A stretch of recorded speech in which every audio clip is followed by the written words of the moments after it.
You know that feeling when you're just minding your own business, perhaps doodling in a dusty old textbook, maybe contemplating whether tonight's dinner will be something edible, or another one of Aunt Martha's peculiar experiments. And then suddenly, without warning, your entire world decides to tilt on its axis and point straight down. Well, strap in, because that's pretty much exactly what happened to you. One ordinary afternoon, as the delightful stench of sulfur from your eccentric uncle's experiments gently wafted through the house, you found yourself perched on a high stool in your Uncle Professor Otto Liedenbrock's Hamburg residence. He was less of an uncle and more of a walking, talking, perpetually irritated encyclopedia, albeit one with excellent posture and a severe penchant for scientific discovery. You were nominally his assistant, which mostly translated to organizing his mountainous collections of minerals, sorting ancient maps, and occasionally being used as a sounding board for his latest theoretical rants about the Earth's mantle being nothing but Swiss cheese. The room, like a forgotten library on a forgotten street, hummed with a quiet intensity. Sunlight, strained through grime-covered window panes, cast long, distorted shadows across shelves crammed to the ceiling with books whose bindings looked older than your great-grandma's knee problems. The air itself seemed to taste of parchment, forgotten dust, and perhaps a faint whisper of formaldehyde for science. Oh, the joys of academia in 1863 Hamburg! If you're wondering how accurate that 19th century depiction of academic life is, well, historians still debate whether intellectual pursuits were genuinely enhanced or merely complicated by the pervasive presence of pipe smoke. Either way, you rarely had a moment's peace. This particular day started innocuously enough. A fresh delivery of rare books had arrived, fresh from the bargain bins of some forgotten Icelandic antique dealer, and your uncle, with the frantic energy of a caffeinated squirrel, began tearing through them. You knew the drill. It was less about reading and more about acquisition. He treated ancient tomes like Pokemon cards. Gotta collect them all, especially if they promised obscure scientific revelations. Your task was the thankless one of labeling and shelving each one as he, in his characteristic whirlwind fashion, decided its fate. You tried to focus on the systematic cataloging of an old botanical survey, perhaps finding solace in the intricate illustrations of fungi, when a sudden, triumphant roar from across the room startled you so violently you almost tumbled off your stool. It sounded less like a scholar and more like a competitive eater who'd just swallowed a whole turkey in one gulp. "Axel!" Professor Liedenbrock shrieked, his voice echoing off the cavernous ceiling. "Come here! Instantly! Forget the taxonomy of mosses! Forget the Latin names of weeds that will never grow in this wretched climate! This is momentous!" You shuffled over, internally rolling your eyes, but externally plastering on your best fascinated student expression. The professor stood there, a hefty, ancient Icelandic saga clutched in his trembling hands. Its cover, probably calfskin, was cracked and brittle, its pages yellowed to the point of being translucent. He flipped frantically through its leaves until he landed on a page he wanted you to see. What you saw was a peculiar parchment, tucked precariously inside the venerable volume that clearly hadn't belonged to the original binding. It was old, no doubt, maybe even pre-Viking era old, which, considering the Vikings had decent hygiene habits for their time, meant it was really old. An authoritative historical fact here: the earliest complete Icelandic saga, the Eagles Saga, was indeed composed in the 13th century, and books like these were considered priceless artifacts even then, sometimes hidden for centuries in monastic libraries or buried for preservation. Finding a stray piece of parchment inside, that's like finding a winning lottery ticket stuffed into a used dictionary, improbable and incredibly exciting for the right kind of person. The parchment was covered in strange, angular markings. Runes you vaguely recalled from your brief dalliance with ancient linguistics. It wasn't legible, not in any language you knew, but there was an unmistakable intensity to the professor's gaze as he practically pressed your face into the antique document. "Look, Axel, look closely. Do you see it? A cipher! An enigma! It's Latin, but backwards maybe? Or scrambled? And those symbols, they are a runic alphabet, without a doubt, but one I've never seen. You peered at the squiggles, trying to sound knowledgeable despite having just enough Latin to order a bland breakfast and a smattering of Norse history gleaned from dusty texts. You mumbled something about possible palimpsests, or maybe a medieval grocery list gone awry. Your uncle, bless his single-minded obsession, simply grunted, swatting your hand away like a particularly annoying gnat. For the next few days, the household became a war zone of furious mental exertion. Forget sleep. Forget meals. The professor, armed with magnifying glasses, stacks of linguistic dictionaries, some so heavy they practically required their own suspension bridges, and enough tea to float a small ship, plunged into a maelstrom of cryptographic analysis. You were enlisted, naturally, as his long-suffering, perpetually drowsy scribe. You copied symbols, attempted reverse readings, and even tried to discern patterns by staring at the parchment upside down and sideways. It felt like trying to understand your cat's internal monologue, probably profound, definitely beyond human comprehension. He would mutter arcane phrases about Coptic scripts and forgotten Norse dialects, occasionally letting out frustrated yelps when a theory hit a dead end, which, let's be honest, was roughly every 10 minutes.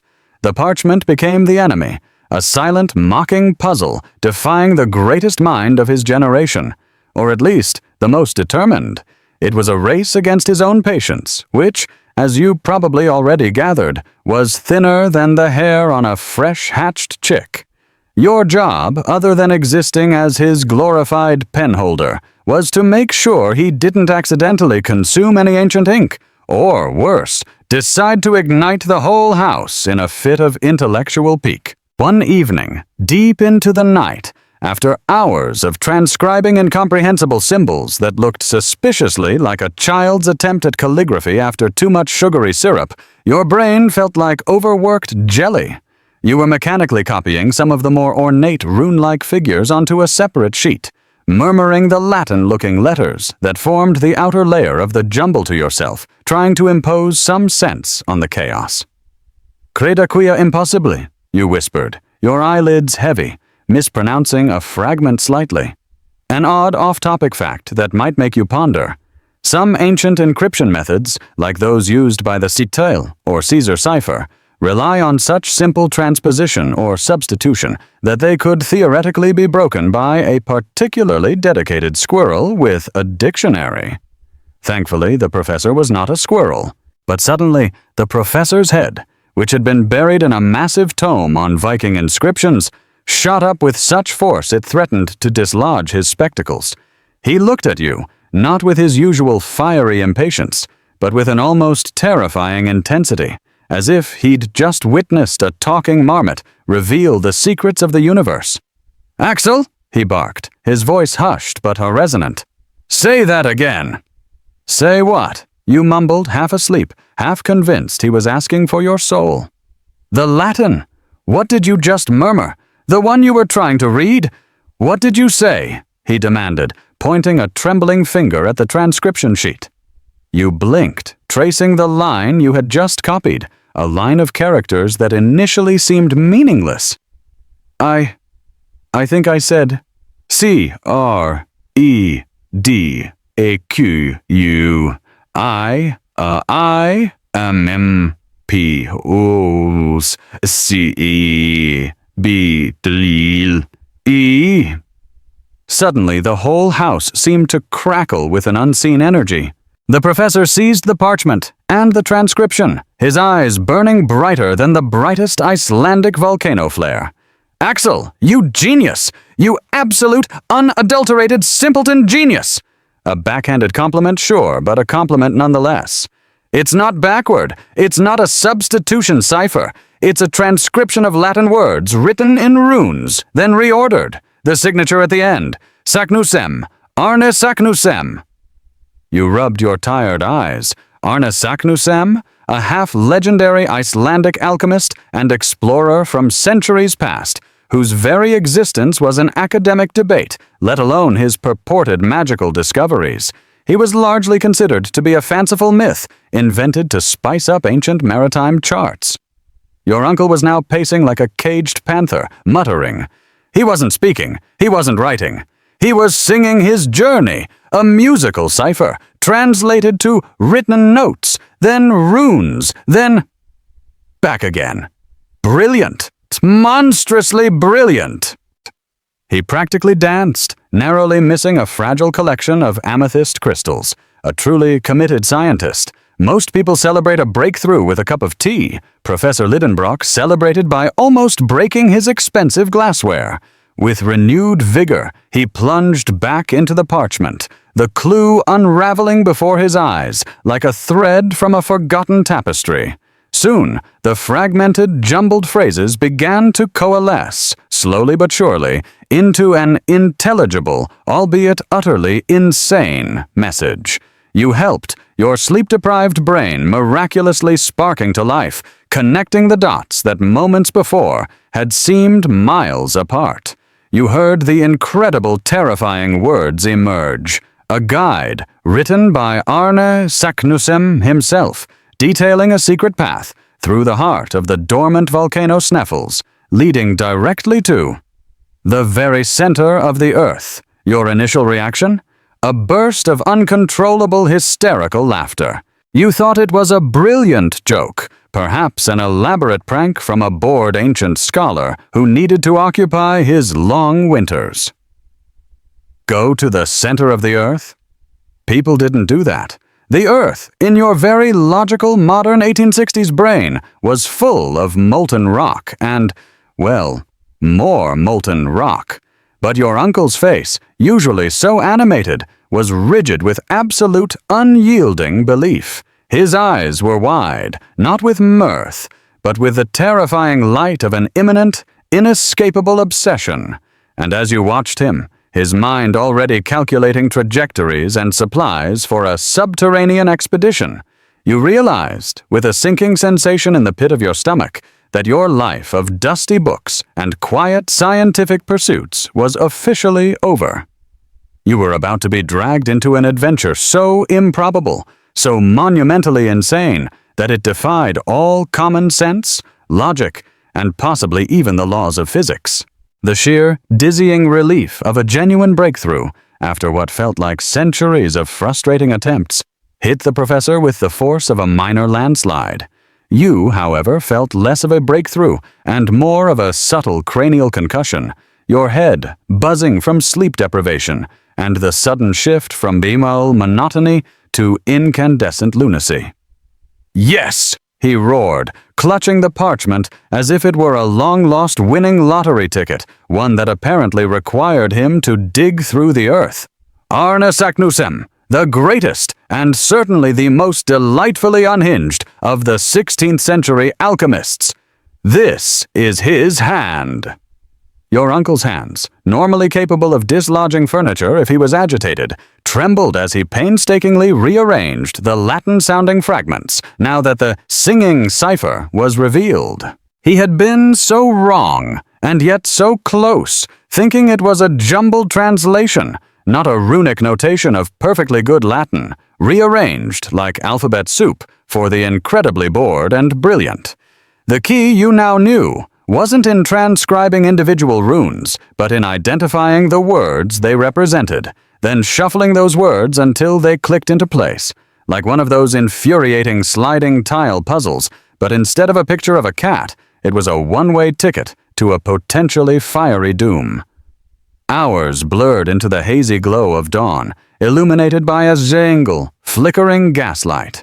The aroma of strong coffee, brewing continuously, mingled with the faint, comforting scent of aging paper. Your fingers, smudged with ink, traced along the cryptic lines. One by one, with agonizing slowness that belied the professor's manic energy, the scrambled phrases yielded their secrets. To the shadow of Scartaris.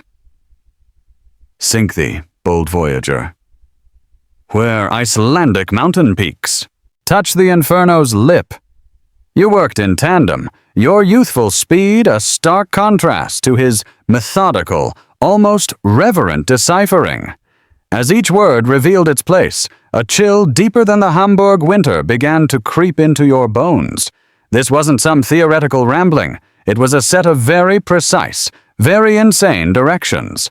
Arne Saknussemm, who for many years had been little more than a whisper in dusty academic circles, a name sometimes mentioned alongside other pseudoscientific marvels, and whose actual scientific contributions are still debated by historians, mind you, had supposedly charted a route right down through the planet. The very idea felt like a polite slap to the face of every reputable geologist alive. A fragment emerged describing a peculiar natural phenomenon. The sun's rays graze Sneffels, a fleeting moment. Before midsummer's day, the gate stands open. It sounded like the instructions for a ridiculously elaborate scavenger hunt designed by someone who really hated tourists. Midsummer. That was soon. The sense of urgency emanating from your uncle intensified, enough to make the barometer outside vibrate. "Axel!" he exclaimed, triumphantly fitting another piece into the puzzle, a sentence now shockingly complete. "Descend into the caldera, where the single ray touches the triple chimney, for thus hath the intrepid Saknussemm found the passage to the center." You stared at the revealed text, your mouth probably hanging open wide enough to catch stray dust motes. A single ray, a triple chimney inside a volcano. This was not the itinerary of a sensible man packing for a beach holiday. This was the equivalent of getting a cryptic treasure map from your deranged ancestor that leads not to gold, but to a giant mole. And it just kept going. Other decoded passages spoke of facing geological pressures, enduring the unimaginable cold of upper crust layers before descending into impossible heat. They even mentioned battling strange unseen forces. It sounded less like science and more like a rejected pitch for a penny dreadful novel. A modern aside, if you will. In 1863, the prevailing scientific understanding, largely championed by geologists like William Buckland and Charles Lyell, painted a picture of a largely solid Earth with a molten core, not some spacious, hidden underworld filled with fantastical flora and fauna. Hollow Earth theories, like those proposed by Edmund Halley or John Cleves Sims Jr., did exist, postulating that our planet might contain inner spheres, maybe even mini-suns, and could be accessible via polar openings. It's an authoritative historical fact that these ideas, while fascinating, were largely dismissed as speculative and unscientific by mainstream academia of the time. But Professor Liedenbrock, bless his stubborn heart, wasn't mainstream. He was torrential. The full message, finally arrayed on the parchment, confirmed your worst fears. Saknussemm had indeed traveled into the earth via a volcanic chimney, and for reasons that remain stubbornly unwritten, wanted others to follow. It was an invitation, a challenge, or perhaps just a very elaborate way for an eccentric explorer to say, "Hey, I was here first." The details were precise, harrowing, and entirely improbable. No sensible person would consider it. Then again, no sensible person had Professor Liedenbrock for an uncle. Your logical mind, trained by countless hours of cataloging fossils and memorizing sedimentary layers, began to protest. "But uncle," you stammered, pointing at one particularly chilling phrase about unimaginable pressure and heat. "The further you descend, the hotter it gets. The temperature would be unbearable. The air. There'd be no air." You paused, taking a breath. "And the pressure, you'd be squashed flatter than a crepe on Pancake Day." You could already envision yourself as a tiny, highly compressed disk of former human. It wasn't a pretty picture. Professor Liedenbrock merely waved his hand dismissively, like swatting a fly away from his profound thoughts. "Pshaw, Axel! You think that puny scientific theory of temperature gradients could possibly account for every geological anomaly? There could be. Natural refrigeration systems, vents that release cool air from who knows where. It's elementary, my dear boy. A simple, if admittedly overlooked, scientific possibility. He sounded less like a scholar and more like someone trying to convince you that pineapple belongs on pizza, absolutely unwavering in his convictions, regardless of all empirical evidence. The sheer, overwhelming conviction in his eyes made further arguments feel like shouting into a strong headwind. He was already drawing mental blueprints, mentally calculating provisions. Water. We will need much water. Food. Picks, shovels, ropes. Instruments, naturally. Thermometers. Barometers. Compasses. A sextant, perhaps, should we encounter a subterranean sun.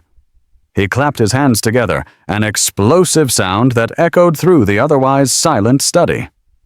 This is not merely a journey, Axel. It is a pilgrimage to prove Saknussemm's genius, to validate his claims, to change the face of geology forever. You, on the other hand, just wanted to change the face of your pillow with a good, solid 5-day nap. But there was no hope. His energy was infectious, and, frankly, a little terrifying. You might even find yourself getting swept up in the insane grandiosity of it all for a split second, before your sense of self-preservation kicked in like a well-trained guard dog. What were you going to pack? A change of socks for your inevitable demise. Maybe a tiny shovel so you could at least dig yourself a little gravestone when the pressure turned you into diamond dust. That was another thought. Would they, in fact, turn into diamonds? Or perhaps some bizarre, newly compressed supermatter? An odd or off-topic fact that has always intrigued you. Some of the world's most famous diamonds, like the Cullinan, formed deep within the earth under immense pressure and heat, then traveled to the surface in volcanic eruptions, sometimes residing there for billions of years. Makes you wonder what other sparkly surprises are just sitting down there. Probably not an entire lost world, but one could hope, if one was prone to flights of absolute fantasy. The professor, now almost vibrating with barely contained excitement, snatched up a world atlas and began tracing a line across the map of the North Atlantic. Iceland, naturally. Sneffel, the very mountain Saknussemm alluded to in his lesser-known manuscripts. A dormant volcano, the perfect, utterly secure passage for those bold enough to embrace the challenge. You cleared your throat, still clinging to a sliver of rationality. But, Professor, even if Saknussemm did this, how could anyone survive? And why keep it a secret for centuries? He just looked at you, a triumphant gleam in his eye, as if the answer was so obvious only a simpleton like you would ask. Because, my boy, he wished for it to be found by someone worthy, someone who could unlock his incredible secret. And who else, I ask you, than a Liedenbrock, and his equally intrepid, if a bit overly cautious, nephew, Axel. He said it with such gusto, it almost sounded convincing. Almost. You realized he didn't care about the why or the how. He only cared about the go. The die was cast, as they say. The mysterious parchment had indeed revealed its startling contents. A step-by-step guide to traversing the seemingly impenetrable layers of the earth. You felt a wave of profound nausea, coupled with an undeniable flicker of something resembling curiosity, which immediately annoyed you. Your practical side, your sensible German side, wanted to yell, to scream, to tie your uncle to his research desk, but your internal monologue simply whirred with one chilling realization. There was no escaping it. This wasn't a choice. It was an inevitable journey, propelled by the relentless engine of your uncle's scholarly obsession. He wouldn't just recommend this trip, he would demand it. And, come hell or high water, or more likely, extreme heat and subterranean magma, you were going. That blinding, terrifying flash of triumph in your uncle's eyes lingered, like the after-image of a particularly strong camera flash, long after the dawn had fully broken. You didn't just feel tired, you felt like your very molecules were attempting to abandon ship, leaving a slumped, hollowed-out husk of your former self. But for Professor Liedenbrock, sleep was merely a delightful theory, a concept largely inapplicable to the pursuit of groundbreaking knowledge. He had found his impossible journey, and now, fueled by what could only be described as pure, undiluted scientific fanaticism, he plunged headfirst into the terrifying logistics. Your feeble protests, whispered around a mouthful of burnt toast, were easily swatted away. But Professor, what about proper provisions, mountaineering equipment, geological sampling tools, calibrated for, non-Earth conditions? Do we have permission from someone? The German Geographical Society? The benevolent dictator of rocks? You tried valiantly to insert a sliver of bureaucratic common sense into his frenzied plans. You even suggested consulting a cartographer, but he simply eyed you with a look that plainly said, "Why bother with permits when destiny calls?" His dismissiveness was legendary, as if official papers were just confetti and regulations merely suggestions for lesser mortals. This disregard for minor details, like, say, the very laws of thermodynamics, was part of his charm, and also, perhaps, his downfall, or rather, your downfall. The household was immediately plunged into delightful chaos. Aunt Martha, your perpetually flustered but endlessly patient housekeeper, accustomed to the professor's scholarly explosions, looked like a particularly overwhelmed marmot attempting to shepherd a herd of stampeding rhinoceroses. One moment, she was meticulously polishing the brass knocker, humming a quiet tune. The next, the professor was roaring about compressed air cylinders and galvanic batteries, the scent of fresh bread mingling inexplicably with the smell of canvas and newly tarred rope. "Martha!" he boomed, appearing at the kitchen door like a whirlwind in spectacles. "We are departing for Iceland immediately. Pack concentrated food, flasks, perhaps your sturdy stew recipe that has the density of solidified courage."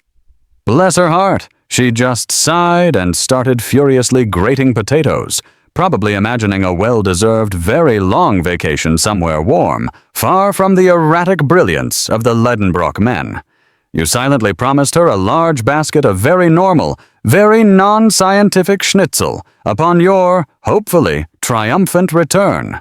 The list of essentials he barked at you while you scrambled to jot them down was less like a packing list and more like an inventory for a highly ambitious deep-sea mining operation. There were scientific instruments, naturally, which Professor Liedenbrock considered more vital than food or breathable air. Highly accurate chronometers that felt absurdly heavy in your hand, compasses whose needles swung wildly, as if already anticipating the Earth's core, Geiger counters that looked like something salvaged from a Victorian-era steampunk fair, and specialized rock hammers whose ominous weight promised intimate encounters with some very old minerals. He demanded things like portable caloric engines, whatever those were, and asked about oxygen generators, dismissing the small details of their procurement or practical functionality. "Bah!" he snorted when you pointed out that a device capable of generating oxygen for days at a time wasn't exactly available at the local hardware store. Ingenious scientists invent what is necessary.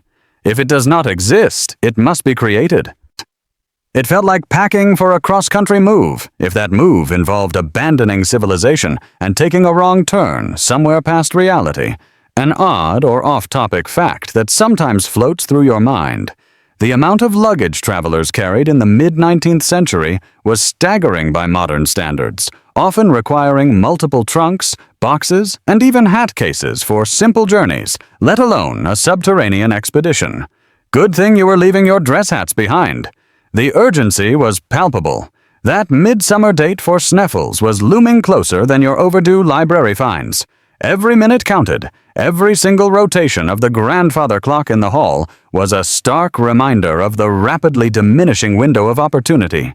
This wasn't just a scientific expedition, it was a race against the sun's trajectory. You felt less like a brave explorer and more like an unconsenting passenger strapped to a very determined, speeding rocket. He purchased everything that could possibly be acquired from various startled vendors, some of whom looked like they were selling supplies for an apocalypse. Others clearly just bewildered by the professor's demands for ropes with a tensile strength capable of suspending a rhinoceros. When you raised an eyebrow about the specific animal choice, he just grunted, "Exaggeration for scientific emphasis, Axel." Within the next few hours, cases, bundles, and suspiciously heavy parcels filled the professor's usually orderly study, turning it into an obstacle course of expeditionary supplies. Your own meager belongings were tossed into a rucksack, an afterthought. Your favorite well-worn pipe and a small, cherished copy of Goethe's Faust nestled among various picks and geological lenses, probably fearing for their structural integrity. He secured a berth on a Danish brigantine, the Valkyrie, which, despite its fierce name, seemed suspiciously old and smelled strongly of cod, bound for Reykjavik. The maritime schedule was unforgiving, requiring an immediate departure. Your aunt, finally breaking her stoic silence, wrung her hands. "But you just had dinner! You haven't even properly digested! And Axel, are you certain about this?" Your uncle merely swept out the door, yelling over his shoulder, "Later, Martha! History awaits!" The streets of Hamburg, bustling with late-morning commerce, felt impossibly mundane compared to the tempest brewing within you. You were hustled through crowds of curious onlookers, a bizarre parade of scientific zeal and questionable sanity, heading straight for the harbor. The air was thick with the scent of brine, fish, and damp wood, a sensory welcome to your immediate future. Boarding the Valkyrie, its rough-hewn wooden deck groaning under your collective weight and the scientific gear, you cast a longing glance back at the disappearing skyline of Hamburg. You really did love those perfectly symmetrical German buildings. You really did. Goodbye, predictable schedules. Goodbye, delicious baked goods that don't double as caloric concentrates for extreme survival. You suspected that your return, should there even be one, would involve a desperate craving for something decidedly unscientific. The sea voyage began. The North Atlantic, a notoriously temperamental body of water, greeted you with an enthusiastic buffet of choppy waves and a consistent icy spray. The Valkyrie, built for practicality rather than passenger comfort, groaned and shuddered through the swells. This, you soon realized, was not the cozy cabin you'd envisioned during those quiet evenings in Hamburg. This was more like a constantly recalibrating washing machine. You discovered, rather unpleasantly, that you possessed an unshakable susceptibility to seasickness, an unfortunate detail that had never presented itself during your landlocked life. Each pitch and roll sent your stomach on a perilous voyage of its own, threatening to jettison your dignity and whatever meager rations you had managed to keep down. Historians still debate whether sailing conditions for early 19th century transatlantic voyages contributed more to character building or acute gastrointestinal distress. You were definitely leaning towards the latter. Your uncle, on the other hand, was immune to such mundane physiological weaknesses. He stalked the deck, occasionally consulting his compass, occasionally gazing out at the vast gray expanse of the ocean as if willing Iceland to appear faster. He lectured the bewildered Danish crew about ocean currents and magnetic anomalies, occasionally correcting the captain's navigation, much to the captain's obvious annoyance. One particularly blustery day, as the waves battered the brigantine, he declared, "This wind is an excellent demonstration of atmospheric pressure variations, Axel. Observe its brute force, nature's raw energy." You, clinging to a mast like a particularly desperate barnacle, merely croaked out, "Yes, uncle, nature's raw energy is currently reorganizing my lunch." You even tried to argue with him about the curvature of the earth, a rather silly pursuit considering you were about to defy it. "Uncle," you rasped, "perhaps the earth isn't quite as porous as we think." He merely scoffed, citing forgotten Viking legends of subterranean passages, as if old folklore superseded all modern geological science. It is an authoritative historical fact that Vikings were incredibly skilled mariners, developing sophisticated navigation techniques long before the compass became widespread in Europe, using celestial bodies and possibly even naturally occurring polarized crystals to determine direction. Sadly, none of those techniques mentioned going under the planet. Days blurred into a monotonous cycle of relentless pitching, and the smell of salt water mixed with desperation. The air grew steadily colder, crisper, hinting at the Arctic climes ahead. Even the light seemed different, paler, streaked with an unfamiliar chill. Finally, after what felt like an eternity of being violently shaken, a distant silhouette appeared on the horizon, jagged, stark, and utterly alien. Iceland. It didn't look like a welcoming postcard. It looked like the exposed skeleton of an ancient colossal beast, jutting dramatically from the icy waves. Volcanic peaks, perpetually shrouded in mists, clawed at the low-hanging clouds. Each island and coastal town you passed seemed to emerge from the turbulent gray sea like an independent, stoic entity. You found yourself wondering if the people there truly embraced the volcanic landscape, or if they too longed for an escape route, just not necessarily one into the earth. Your uncle, finally still, stood at the prow, a rapturous expression on his face as the vessel neared its destination. He seemed to draw energy from the raw, elemental power of the land.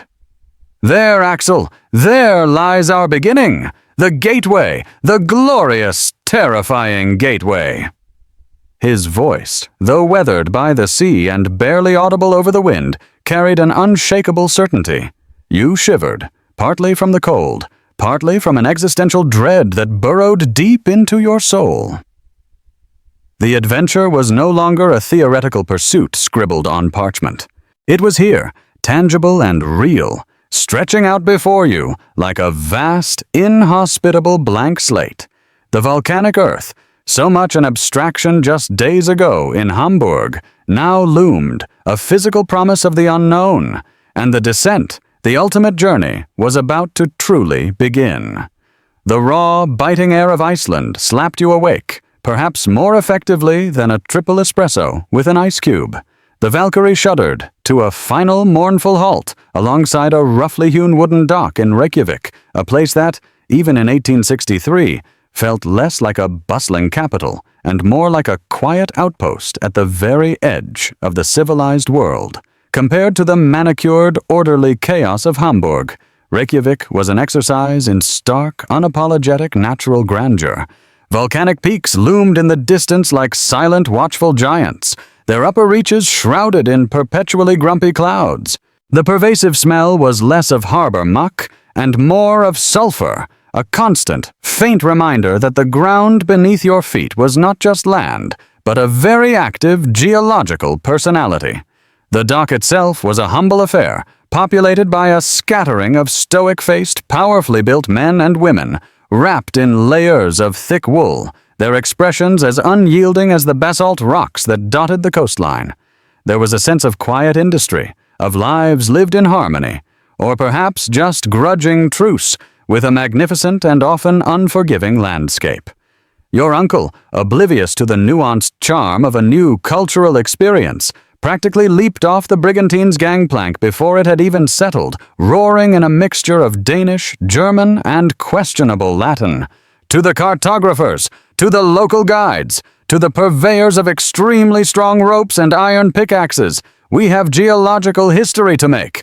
You half expected him to announce his intentions to the nearest startled horse, which would have probably reacted with more intelligent surprise than the human bystanders.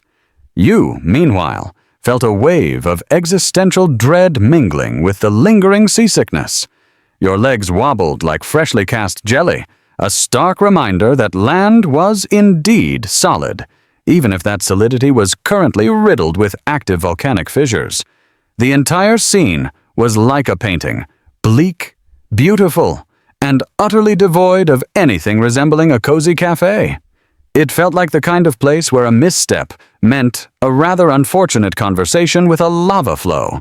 And speaking of conversations, your uncle was already buttonholing anyone who looked even remotely authoritative, questioning them about trails, weather patterns, and the peculiar behavior of ancient geological faults, as if he were asking for directions to the nearest bakery. His rapid-fire demands were met with polite, but rather perplexed stares. Historians still debate whether 19th-century academic intensity was universally perceived as inspiring, or simply as an excuse to avoid small talk at social gatherings. In Reykjavik, it seemed, it was largely met with a quiet bewilderment. Finding a guide quickly became Professor Liedenbrock's immediate obsession. He needed someone with local knowledge, certainly, but also someone who could carry enough equipment for a small army, endure unimaginable hardship, and ideally, not be prone to fits of panicked screaming. After several comical, for you at least, attempts at communication involving charades and surprisingly loud German declarations, a solution finally presented itself. This came in the form of a singularly quiet, powerfully built man named Hans Bjelke. Hans was an eider duck hunter, a profession that apparently required an innate ability to move silently across desolate landscapes, an unwavering stoicism, and a remarkable tolerance for cold and boredom. He had a magnificent beard that seemed to defy the wind, eyes like polished stones, and communicated almost entirely in shrugs, grunts, and monosyllabic answers. He was, in short, everything your uncle had hoped for, if hoped for included a man who looked like he could wrestle a small glacier to the ground and probably win.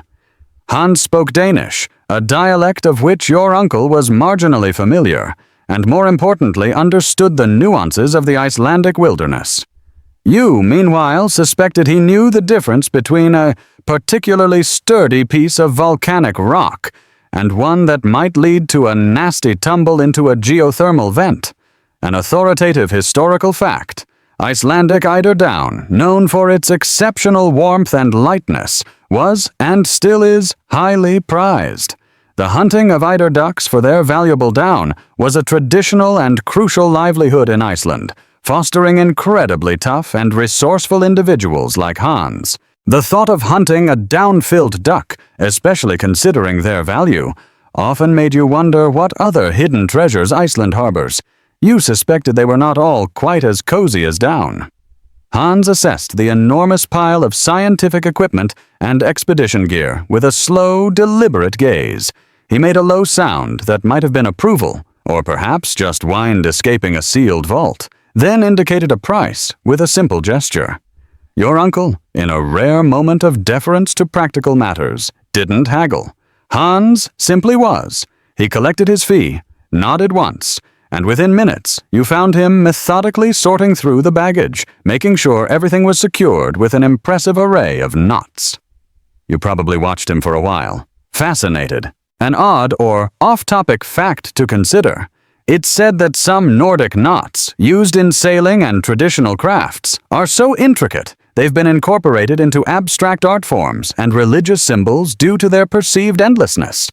You hoped Hans's knots were more endless than coming undone halfway down a dark chasm. The departure from Reykjavik was as unceremonious as your arrival. There was no fanfare, no well-wishing crowd, just 3 figures, your furiously optimistic uncle, your quietly stoic guide, and your perpetually bewildered self, trudging away from the town. They rented 3 ponies, stocky, sure-footed animals, perfect for the rugged terrain. You called yours Buttercup in your head, hoping for some internal levity to offset the external dread.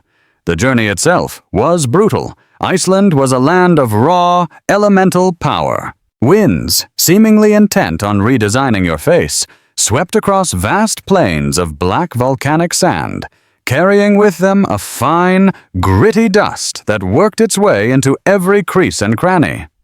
Lava fields stretched for miles, a jagged, unforgiving expanse of twisted, cooled rock, looking like the crumpled remains of a monstrous, primordial iron foundry. It made walking difficult, often requiring careful footing over the treacherous, brittle surfaces. The silence was profound, broken only by the snorting of the ponies, the relentless whisper of the wind, and occasionally your uncle's enthusiastic exclamations about geological formations. "Axel, observe that excellent basalt column, the hexagonal crystallization, magnificent, a testament to volcanic forces." You'd respond, usually in a huffing tone, with something like, "Yes, uncle, it's certainly a rock." You often found yourself mentally drafting a letter of resignation, if only there were a postal service capable of delivering letters to your inner torment. Hans, always several paces ahead, moved with an almost ethereal quietness, his figure often dissolving into the mist or merging seamlessly with the monochrome landscape. He was less a guide and more a living compass, attuned to every subtle shift in the terrain, every whisper of the wind. You wondered if he communicated with the rocks. It certainly seemed more likely than him attempting small talk. You found yourself oddly grateful for his uncommunicative nature, as it meant fewer chances for your uncle to launch into one of his impassioned scientific monologues, thus conserving your precious mental energy for things like not tripping over jagged rocks and not giving up hope. Days melted into weeks, or was it weeks into days? Time became elastic, stretched and warped by the endless march. The diet was monotonous: dried fish, tough Icelandic bread, and the occasional suspicious-looking smoked mutton. Each evening, you camped in the shelter of rocky outcrops, the pony saddles serving as makeshift pillows beneath a vast, indifferent sky, often streaked with the mesmerizing ghostly greens of the aurora borealis. Looking up at those dancing lights, you occasionally felt a flicker of awe that transcended your deep-seated anxiety, quickly followed by the crushing realization that you were probably still very far from a proper hot bath. The sheer scale of the landscape was both humbling and terrifying. You often felt dwarfed, a mere speck in a primordial wilderness. You constantly pulled out your tiny, well-worn pocket watch, a small piece of order in the immense chaos, trying to calculate how far you had traveled and how much further you had to go. When do we get there? You kept asking yourself. Are we there yet? The unspoken lament of every reluctant traveler throughout history. As you moved eastward, the terrain became increasingly rugged, scarred by ancient eruptions and twisted into grotesque formations by untold geological violence. The very air grew thin, crisp, with the omnipresent scent of sulfur growing stronger, a metallic tang on your tongue. The temperature, despite the summer season, often hovered just above freezing. You were constantly layering and delayering, a sartorial dance between chattering teeth and sweat. Sometimes, when Hans pointed towards a distant peak, veiled in mist, you would squint, trying to see it. It was like trying to spot a specific gray squirrel on a vast gray rock, maddeningly difficult. Finally, after what felt like an eternity of unrelenting marching, with blistered feet and a spirit nearing its breaking point, Hans stopped. He raised a gloved hand and pointed. There, looming before you, dark and immense, was Sneffels. Its jagged peak pierced the clouds, an enormous, forbidding monolith of ancient rock. It didn't look like an extinct volcano. It looked like a sleeping titan, its silence heavy with implied power. You felt a chill deeper than the Arctic wind, a primeval tremor of apprehension. You were finally at the mouth of the abyss. This enormous geological structure, shaped by forces almost incomprehensible, was now not just a point on a map, but the physical entry point to a dream, or perhaps a nightmare. Your uncle, on the other hand, let out a whoop of triumph, his voice remarkably robust for a man who had just hiked halfway across a desolate country. He stretched his arms towards the summit, as if embracing a long-lost friend. There, Axel, Sneffels, our gateway, just as Saknussemm described. He turned to you, his eyes burning with renewed vigor, as if the sheer sight of the volcano had refueled him. Soon, my boy, soon we will pierce its secrets. You just slumped onto your pony, gazing up at the ominous peak, the weight of the coming journey settling on your shoulders. You suspected the secrets Sneffels held were likely along the lines of extreme heat and lack of oxygen, but you supposed you would find out soon enough, and perhaps that was the greatest fear of all. Gazing up at Sneffels, your imagination did a quick mental calculation of its vertical enormity, and then wisely decided to abandon arithmetic in favor of a silent lament. The mountain rose like a dark geological beast, its slopes covered in rough, craggy lava flows that looked suspiciously like solidified nightmares. There were no friendly switchbacks, no charming alpine meadows here, just a grim, unforgiving ascent over jagged, ankle-twisting terrain. "The very path that leads into the Earth's dark heart," your uncle had practically chirped. You wondered if the dark heart included a souvenir shop. You certainly hoped it did, at least one with very comfortable chairs. The first rays of the Arctic summer sun painted the lower slopes in hues of dull gold, making the ascent appear deceptively inviting. But as you started the climb, a relentless, back-breaking slog, the sun quickly vanished behind wisps of clouds, plunging you into the perpetual grayscale mood of the Icelandic wilderness.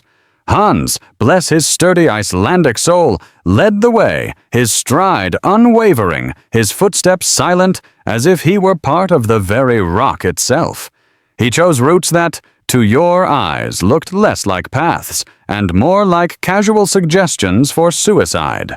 Your uncle, ever the eager pioneer, was only slightly behind him, puffing and blowing like a distressed walrus, but always with that unyielding glint of scientific zeal in his spectacles. You, on the other hand, felt a strange combination of physical agony and profound resignation. Each step was a battle, a small victory against burning calves and protesting lungs.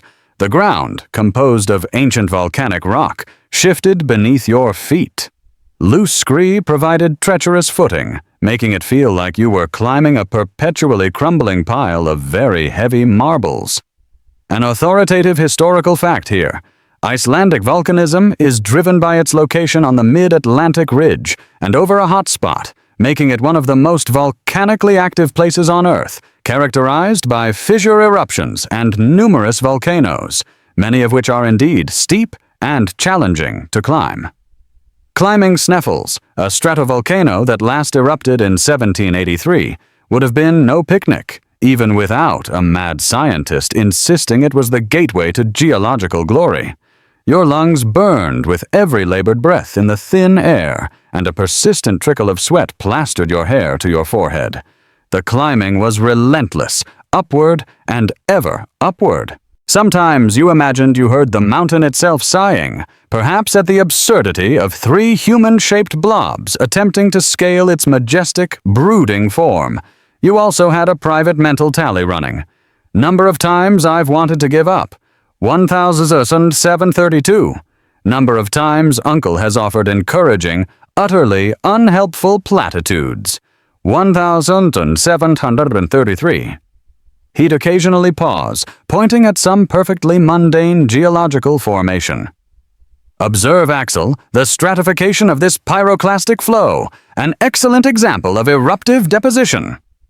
You'd nod, trying not to trip over your own feet, secretly wishing the pyromaniac whatever flow had carried you gently back down to sea level, perhaps to a warm bed and a large, frothy pint of something non-caloric. As you ascended higher, the sparse vegetation gave way entirely to naked rock. The world outside, a vast panorama of ice and ocean, shrank beneath you. It was a dizzying perspective, making you feel both incredibly insignificant and dangerously exposed. Clouds often enveloped the higher slopes, transforming the ascent into a surreal climb through a gray, damp void, with only the immediate, treacherous ground visible. This, Ishiz, was truly a desolate place.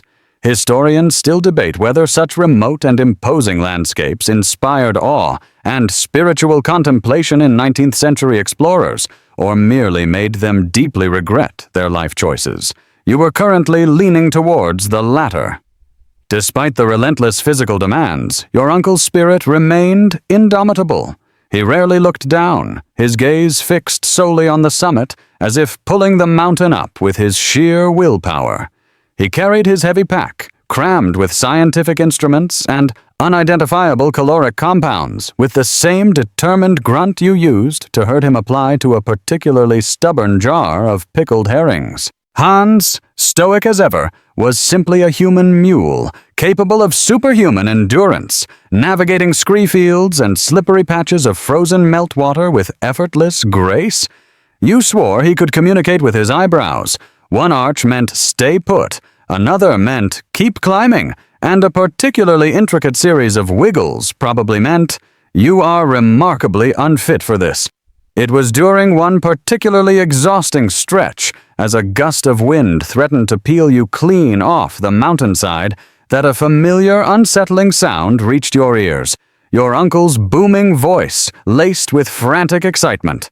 "Axel, look! The caldera! And the very hour of our deliverance!" You looked, through eyes watering from exertion and wind, and there it was.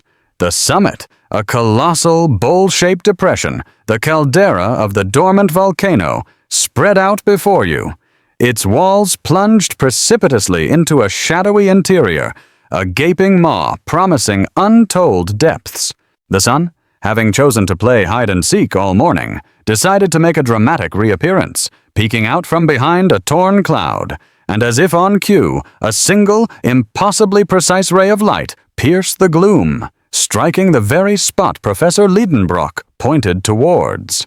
There, within the depths of the caldera, were 3 distinct openings, or chimneys, created by past volcanic activity, almost like 3 parallel fissures in the rock. The light, as thin and sharp as a surgeon's blade, pierced through the mist, illuminating just one of them. It was a precise, fleeting moment, almost unnervingly perfect. You instinctively glanced at your pocket watch. It was exactly midday. The sun's rays, Gray's snuffles, a fleeting moment, before Midsummer's Day, the gate stands open. Saknussemm's words, finally understood, chilled you to the bone. This wasn't some theoretical, historical oddity anymore. This was a literal sign. "This is it, Axel. The portal. The very precise entrance described by Saknussemm," your uncle roared, his voice filled with ecstatic triumph. He didn't just walk, he almost danced towards the illuminated chimney, a path so treacherous it felt like the mountain itself was actively trying to discourage you. The rock around the opening was dark, slick with damp and jagged, clearly untouched by human feet for centuries. You could feel a faint, cooler air current emanating from it, a silent invitation into the unknown. A rather interesting odd or off-topic fact that came to mind. The Icelandic sagas often describe the supernatural hidden people or huldufolk dwelling within the land's features, like rocks and hills. You seriously wondered if they'd mind a professor and his reluctant nephew crashing through their subterranean front door. Hopefully they'd appreciate the subtle humor of it all. Hans, without a word, began uncoiling the thick ropes and testing pitons against the rock. He moved with practiced ease, his movements economic and precise. You, however, felt a surge of unadulterated fear. Looking down into the dark abyss of the chimney, you imagined what lay beneath. Infinite darkness, crushing pressure, perhaps unimaginable temperatures, and almost certainly an acute shortage of good plumbing. "Uncle," you pleaded, your voice sounding small and reedy in the vastness of the caldera. "Are we truly going in? It's a hole in the ground, sir. A very deep, very volcanic hole." He turned, his eyes practically sparking with ambition, oblivious to your pathetic pleas. "A hole, Axel. It is the gateway to knowledge, to truth, to the geological wonders that will shake the very foundations of scientific thought. Come, boy, or do you prefer the dreary monotony of surface-dwelling existence?" He began scrambling down towards the first section of rope Hans had expertly anchored, his determination an irresistible, frightening force. With a final, desperate sigh that tasted suspiciously of resignation and last night's dried fish, you secured your pack. The weight of your scientific instruments suddenly felt less about observation and more about dragging you down to your fate. The light began to shift, to fade, as the sun's trajectory continued its march, hinting at the ephemeral nature of this celestial gate. This was it. No turning back. You gingerly gripped the coarse rope, your knuckles white, your heart thumping a frantic rhythm against your ribs. The smell of sulfur intensified, mingling with a cold, damp earthiness that seemed to emanate from the very depths of the planet. You watched Hans disappear into the darkness, a faint, clinking sound marking his methodical descent. Your uncle, with a cheer that was either bravery or madness, followed, his sturdy mountaineering boots finding purchase on barely visible ledges. Then it was your turn. You closed your eyes for a moment, letting the Icelandic wind whip your hair, feeling the final glorious sun on your face, perhaps for the last time. Your mind offered a last, frantic negotiation. Could we just collect some rare rocks from the entrance and call it a day? Maybe take some very impressive photographs. But you knew the answer. No, the professor had smelled blood, geological blood, that is, and he wasn't about to turn back now. With a deep breath that tasted suspiciously like doom, you took your first tentative step into the gaping maw of the chimney. The world above shrank, becoming a dwindling circle of sky and light, quickly swallowed by the oppressive darkness. The cold, earthy breath of the deep enveloped you. Your eyes struggled to adjust, discerning nothing but impenetrable blackness below. Your boots scrabbled for purchase on the uneven, slippery rock face, your hands raw from gripping the rope. This was not climbing. This was a calculated, terrifying descent into the complete unknown. It felt less like a scientific expedition and more like a very committed dive into an eternal well, with a highly unenthusiastic diving partner, you. And with each measured foot of descent, you knew that your ordinary, sensible life was slipping further and further away, replaced by a silent, cold, and utterly boundless journey into the very heart of the earth. The transition from the muted, majestic light of the Icelandic surface to the absolute suffocating blackness within Sneffels's chimney was startling. One moment you were blinking against the glare of the Arctic sun on stark rock.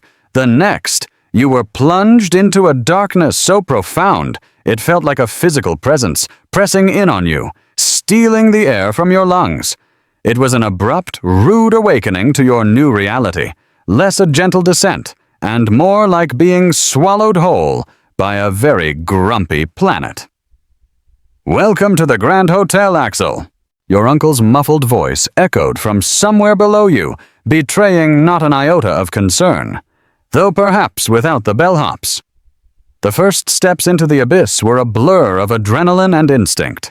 Hans, a silent shadow below you, continued his methodical descent, occasionally humming a low, almost primordial tune.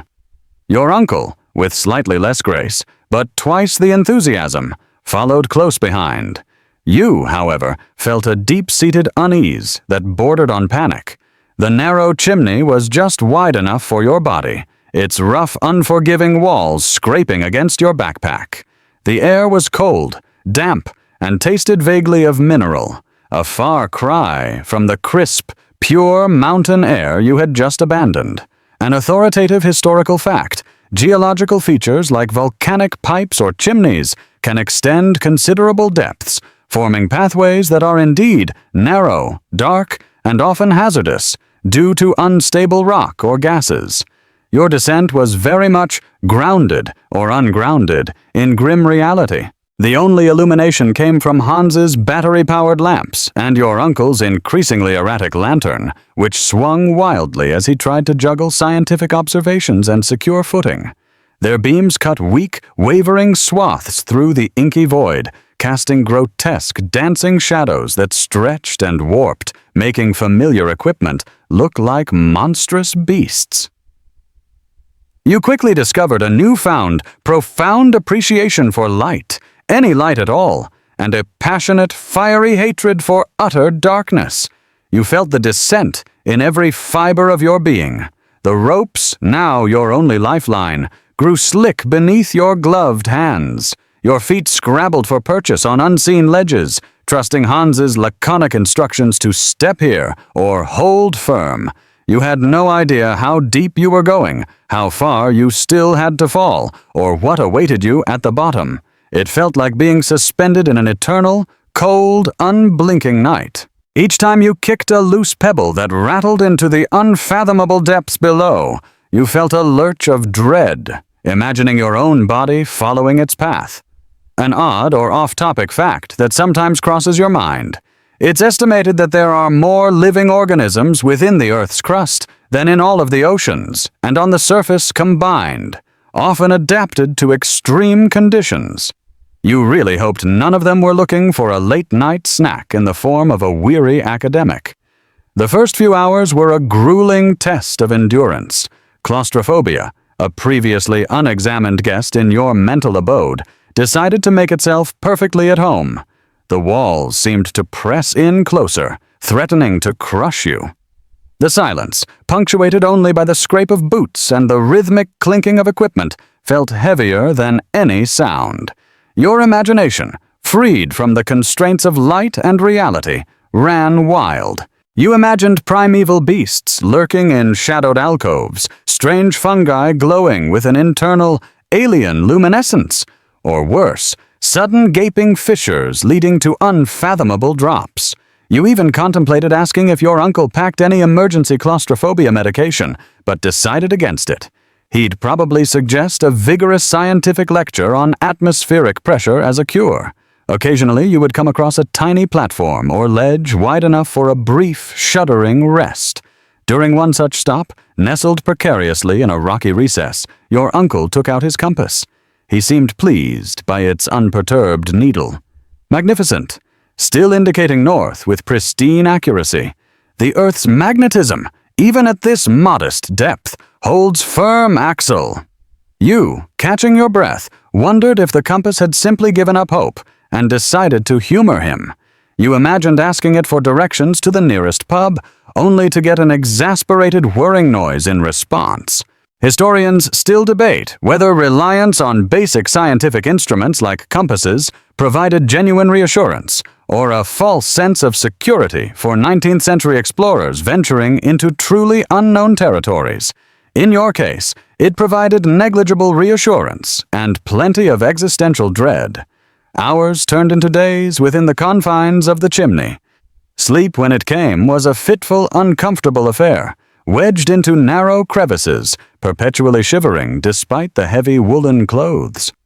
You munched on the caloric concentrates, small, unidentifiable lumps of protein and sugar that tasted suspiciously like despair. Water was rationed strictly from a communal flask, its cool touch a momentary luxury. The rock faces, illuminated intermittently by lamplight, revealed geological strata stretching back millions of years, an immense, silent archive of Earth's violent past. Each layer, with its distinct color and texture, felt like a silent story, a tale told in eons of geological time. Your uncle would occasionally tap at a section with his hammer, murmuring, "Precambrian, how delightful," while you just mumbled, "Is it climbable?" As you descended deeper, the air seemed to grow strangely warmer, then surprisingly cooler again. It was as if the Earth had its own unpredictable circulatory system, exhaling and inhaling through unseen vents. Sometimes a peculiar metallic echo accompanied your movements, magnifying every grunt and scrape. The sound itself seemed to come from every direction at once, disorienting and unnerving. Your uncle, ever the pragmatist, just muttered about sound waves echoing in enclosed spaces. You, however, pictured a subterranean chorus, silently judging your awkward climbing technique. There were moments when you just hung there, suspended between rocks and gravity, your arms aching, your spirit wavering, convinced that this was where your journey, and indeed your life, would unceremoniously end. You pictured yourself as a geological fossil, frozen forever in a climbing stance. You would make a terrible museum exhibit. The irony wouldn't be lost on the paleontologists, but it would certainly be lost on your unfortunate remains. "This is quite an adventure, wouldn't you say, Axel?" Your uncle asked one evening, his voice startlingly cheerful from his perch somewhere below you. You just sighed, too tired for sarcasm. "If by adventure you mean unnecessary prolonged suffering in a very deep, dark hole, Then yes, uncle, absolutely magnificent. Then came the turn, not a sharp corner, but a subtle yet unmistakable shift in the chimney's angle. The vertical plunge lessened slightly, easing into a more diagonal slope. It felt like walking along the inside of a gargantuan, twisted tube. This promised to be less physically demanding, perhaps, but the shift itself was disorienting. Had you changed directions, or had the entire planet twisted around you?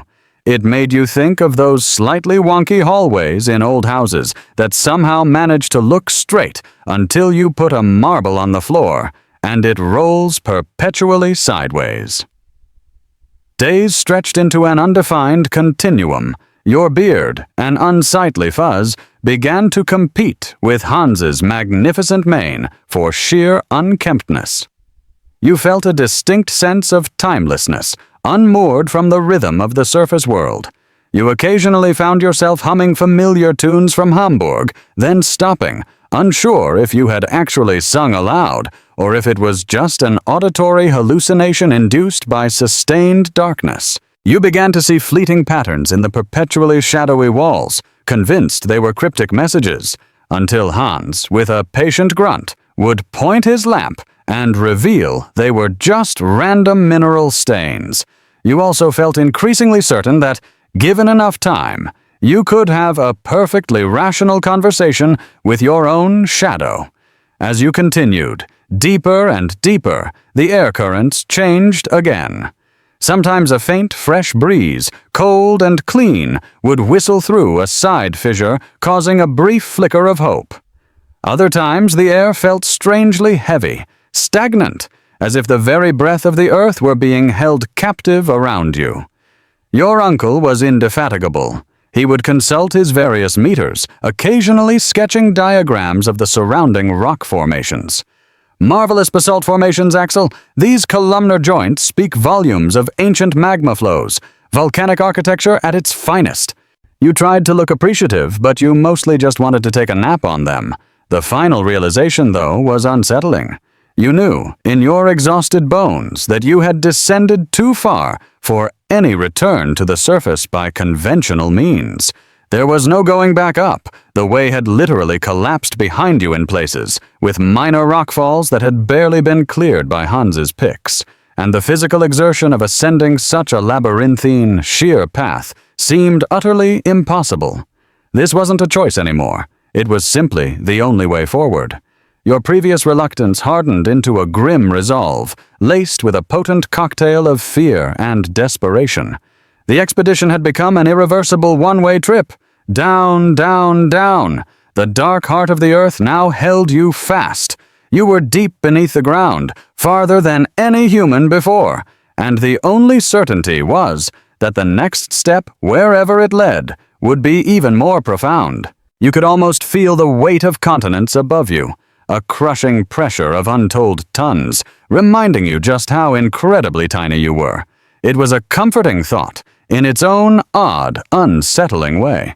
A comforting thought indeed, that your immediate fate was probably in the hands of rock formations, gravity, and the whims of a geology professor with no off switch. The vertical and increasingly diagonal march into the earth continued, becoming a strange, timeless dance with darkness and damp rock. The chimney, which had felt like an impossibly tight corset at first, eventually widened into a series of interconnected galleries and sloping passages, each a labyrinth of shadowy contours and deceptive echoes. You walked for what felt like an eternity, perhaps days, perhaps weeks, without ever truly knowing.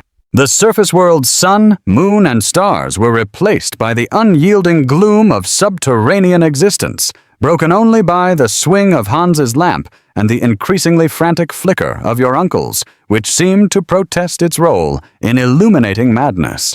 The air grew heavier, at times still chillingly damp, at others oddly still and stifling.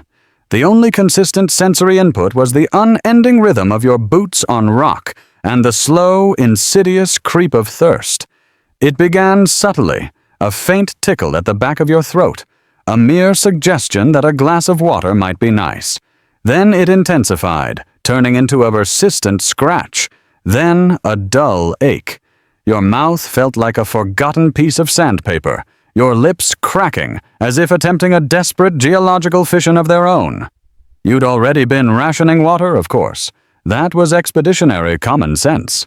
The initial supply, secured in cumbersome metal canteens and a rather fancy, theoretically unbreakable flask, had seemed abundant back in Hamburg. Now, with each precious swallow, you felt the anxiety mount.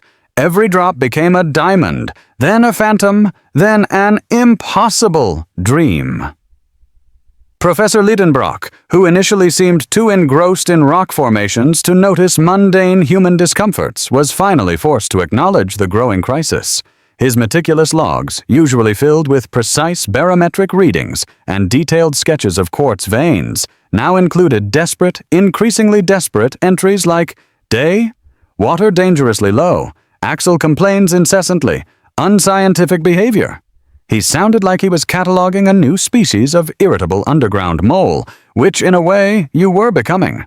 The scientific quest, which had propelled you through Iceland and into this very hole, now took a back seat to a single overriding primal urge: find water.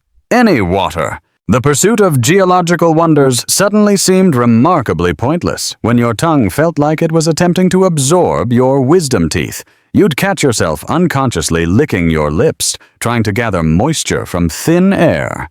It was a compulsion, a persistent, gnawing discomfort that dulled every other sensation. An odd or off-topic fact that strangely might apply here. Did you know that certain types of desert beetles, like the Namib desert beetle, can collect water directly from fog on their bodies? A neat trick nature developed to survive extreme drought.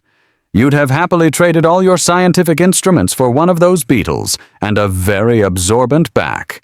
Your uncle, with his usual relentless optimism, would often point at a shimmering mineral-rich patch on the rock face and declare, "Observe, Axel, evidence of ancient water. Perhaps a hidden spring awaits us just beyond that igneous protrusion." You'd look, your eyes blurry from dehydration, and see only mocking rock, unyielding and dry as a fossilized desert. You began to hallucinate rivers, waterfalls, even a tiny sparkling faucet conveniently installed in a limestone cave. Once, you even thought you heard the cheerful bubbling of a soda fountain, which Hans patiently reminded you was simply your own dry throat making weird noises. The air, previously damp, seemed to leach the moisture directly from your skin. Dust from countless centuries of geological erosion coated everything, including your throat, exacerbating the parched sensation. You kept reminding yourself, the human body can go 3 days without water under ideal conditions. A tidbit you vaguely recalled from a long-forgotten medical textbook. The emphasis, however, was on ideal conditions. And standing somewhere in the Earth's mantle with a lunatic for an uncle and a giant for a guide, these were decidedly not ideal conditions. This situation tested human resilience like a stress test for bedrock. Historians still debate whether desperation fosters unparalleled ingenuity or merely accelerates poor decision-making during exploration. You were hoping for the former, but increasingly preparing for the latter. Hans, bless his taciturn heart, remained the epitome of stoicism. He consumed his meager water rations with a careful economy that bordered on ceremonial. He rarely showed discomfort, though you noticed the slight thinning of his own lips, the more frequent, deliberate swallowing. He would sometimes test patches of rock, searching for any telltale sign of dampness, pressing his cheek against cold stone, as if listening for the pulse of underground aquifers. You'd do the same, driven by despair, feeling nothing but hard, dry, mocking stone. It felt like asking a brick for directions to the ocean. Tensions flared. Short tempers became the norm. You and your uncle, normally capable of heated but contained academic debates, now snapped at each other over the smallest infractions. Axel, you used an extra drop of water to clean your monocle. It's not a monocle, uncle. It's the lens for the chronometer, and my vision is blurry enough to convince me that the stalactites are wearing tiny bowler hats. His accusations became increasingly absurd, yours equally so. You longed for a normal argument about proper indexing, something familiar and non-fatal. You also longed for ice water. Lots of ice water, like a fire hose filled with ice water. You mentally scrolled through every beverage you'd ever dismissed as too boring. Plain water, fizzy water, even water from the wrong side of the tracks, all seemed glorious now. Your only reprieve came in fitful, dehydrating sleep, dreaming of rivers, swimming, drinking from endless streams. You'd wake up with a jolt, only to find yourself still in the suffocating darkness. The thirst, a cruel joke of the unconscious mind. You pictured a refreshing ice bath in a spa, only to discover you were essentially attempting to operate a personal sauna, involuntarily, in a dark, humid tunnel. The exhaustion was complete, both mental and physical. Every movement, every conversation was an effort. You began to shuffle along, your strides shortening, your head hanging, eyes perpetually scanning the floor for any gleam of moisture. It felt like walking through solid quicksand made of dried sponges. The geological surroundings continued to reveal their secrets, but you found yourself less inclined to admire them. Limestone, schist, granite, they all looked like solid, waterproof walls to you. You noticed fossilized imprints of ancient flora, a distant echo of verdant life that once flourished above, taunting you with its verdancy. Professor Lidenbrock still attempted to identify mineral veins, occasionally chipping away at samples, but even his furious chipping lacked its usual robust certainty. The very tools themselves felt heavier, more cumbersome, the ultimate ironic symbol of uselessness in the face of nature's most basic demand. An authoritative historical fact that underscores this desperation. For real-world desert and cavern expeditions, especially before the advent of modern portable purification systems, access to fresh water was, and still is, the single most critical, limiting factor for survival. Without it, even the hardiest explorer quickly succumbs to dehydration. The professor's nonchalance regarding the water problem in earlier stages felt less like bravery and more like academic oversight. The realization that you might literally die of thirst, deep within the planet, miles beneath any chance of rescue, was soul-crushing. You considered turning back, futile though the thought might be. Could you beg Hans, with his unwavering patience, to attempt an upward trajectory somehow? But you knew it was impossible. The journey downward was irreversible. Every step backward would only intensify the agony of thirst without changing the fundamental, terrifying direction of your doom.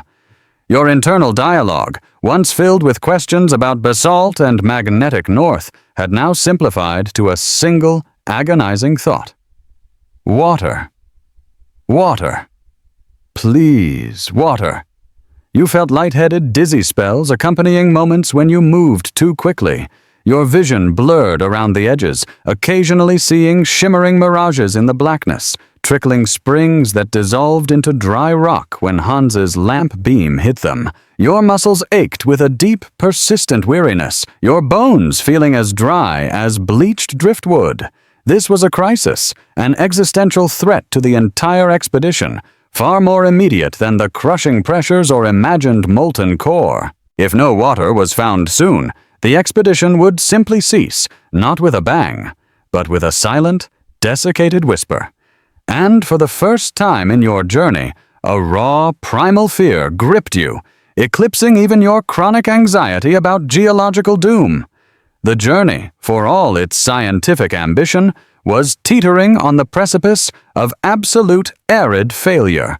The creeping, bone-dry agony of thirst had gnawed at your insides, a relentless, burning void that drowned out all other sensations, all scientific curiosity, all but the desperate, singular craving for moisture. Your every breath felt like inhaling a handful of Sahara desert dust, your tongue a cracked, ancient parchment, refusing to taste anything. You shuffled along, less a nimble explorer and more a zombie on a particularly grim geological tour. Your only comfort, the phantom shimmer of an oasis that evaporated as quickly as it appeared in your dehydrated brain. You were, quite simply, ready to give up and become a very old, very dehydrated geological feature yourself.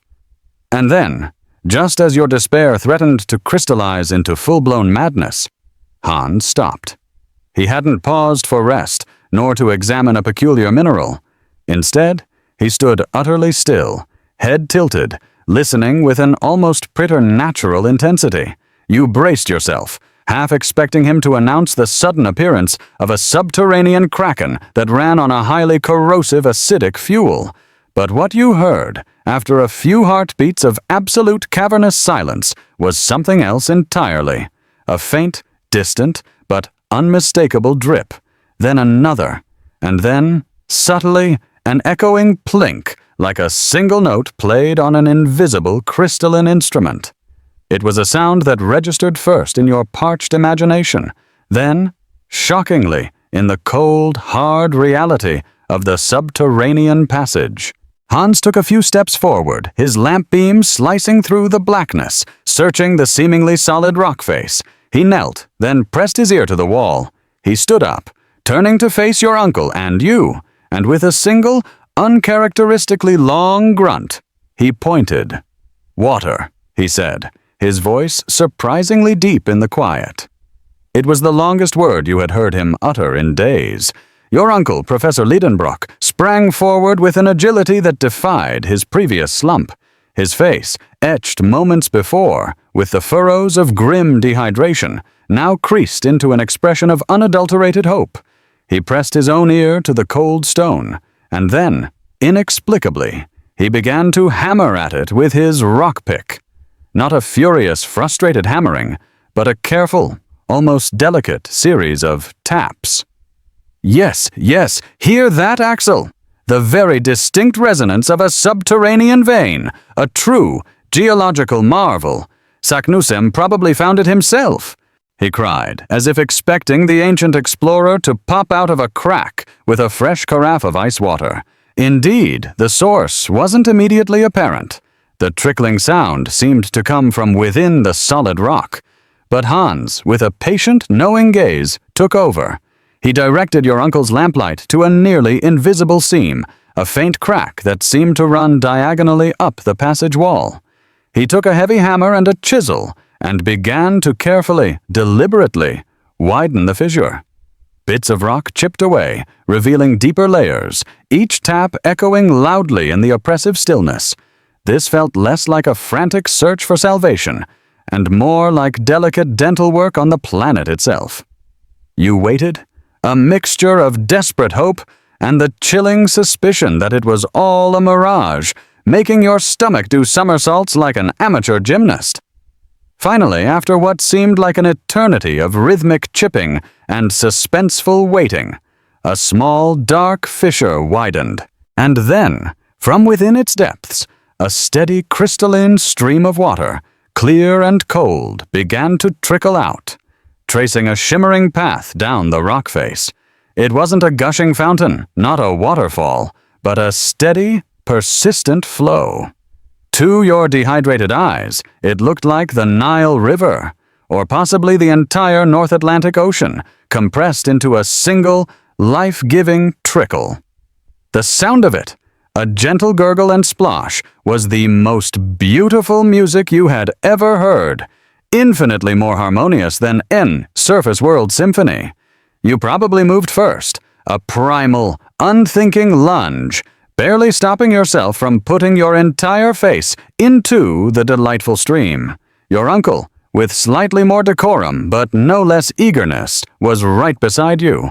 The water was icy cold, shocking your cracked lips and dry tongue, but the relief was instantaneous, profound, and utterly overwhelming. You cupped your hands, letting the precious liquid run over your skin, feeling it wash away the grit of dehydration. You drank, long and deeply, ignoring all scientific decorum, perhaps even forgetting where you were, for a blissful moment. It wasn't just thirst-quenching, it was soul-quenching. The taste was peculiar, a little mineral, slightly metallic, but purest, cleanest, and most delicious water you had ever imbibed. An authoritative historical fact here. Subterranean aquifers, fed by surface precipitation seeping through rock layers, can exist at immense depths, and their water often has unique mineral compositions depending on the surrounding geology.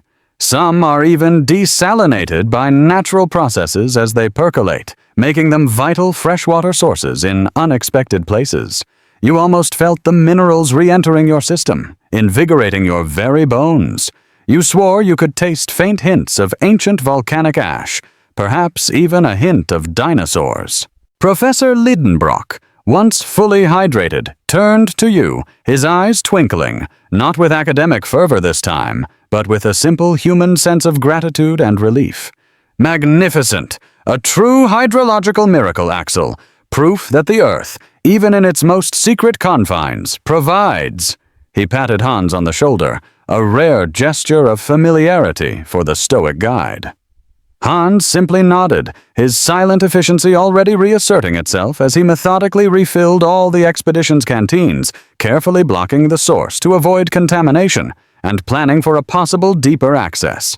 He looked like a very calm, extremely competent underground plumber.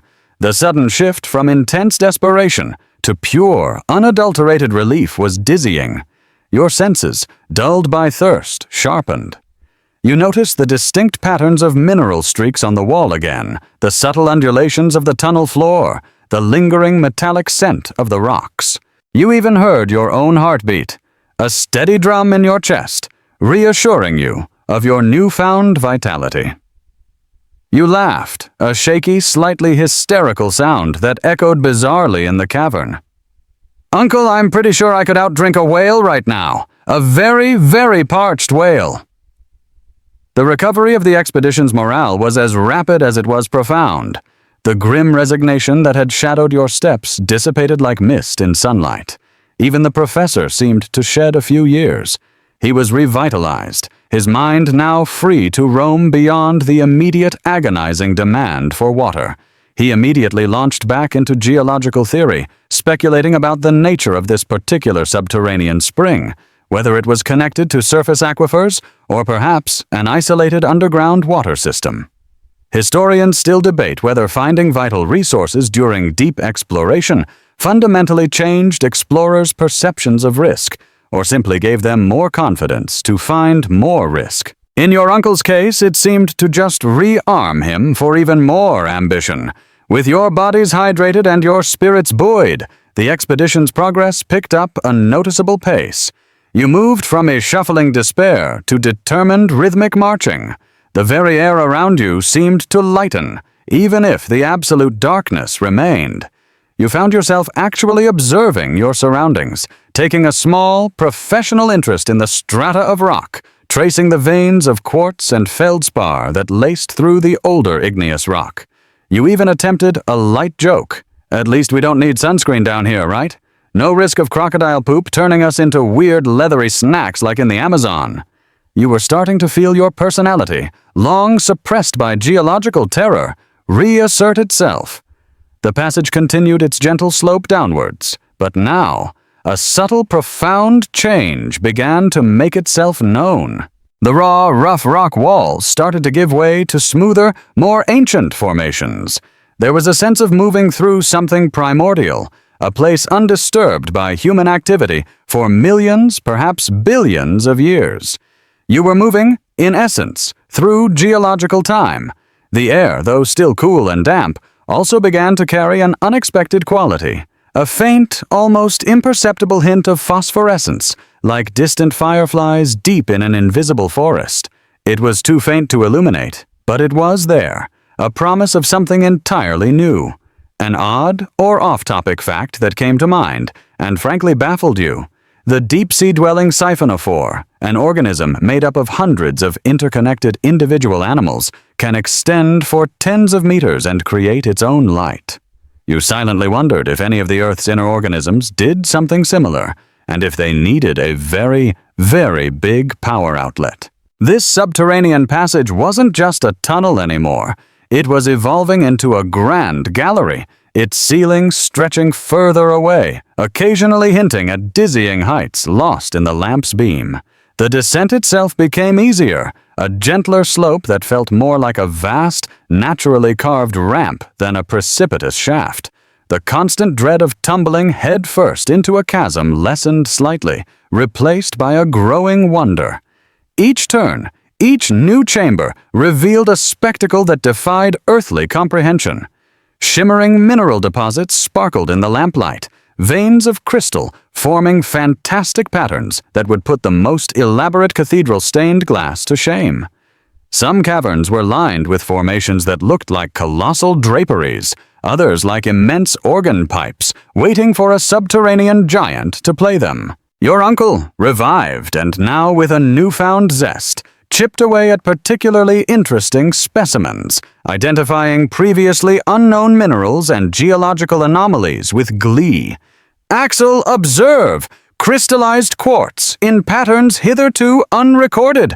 And these stalagmites, these are not formed by dripping water from the surface, no. These are indigenous to the subterrestrial environment."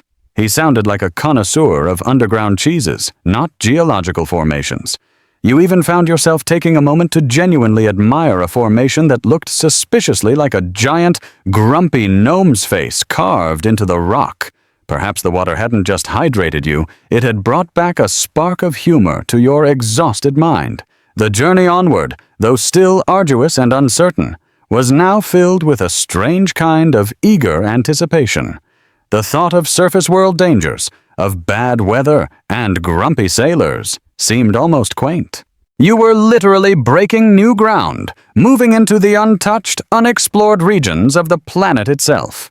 You could almost feel the weight of centuries of scientific inquiry resting on your shoulders, pushing you onward, past the known and into the unimaginable. And with every passing hour, every deeper step, you found yourself questioning everything you thought you knew about your own world, the world right beneath your feet, and the secrets it guarded so very, very zealously. The silence here was different now, too, less oppressive, more pregnant with the promise of revelation. You weren't just moving physically downward, you were moving through the layers of time into something ancient and magnificent, and for the first time, a sliver of true excitement, a real, unadulterated curiosity, began to replace the ever-present dread in your weary heart. You were no longer merely enduring the journey. You were, impossibly, beginning to experience it. The taste of water, that life-giving miracle, still lingered on your tongue, a phantom coolness against the metallic aftertaste of days spent in parched despair. The renewed vitality in your steps wasn't just physical, it was mental, a spring returning to your previously wilted spirit. You weren't exactly doing cartwheels, but you weren't contemplating your imminent transformation into a geological exhibit anymore either.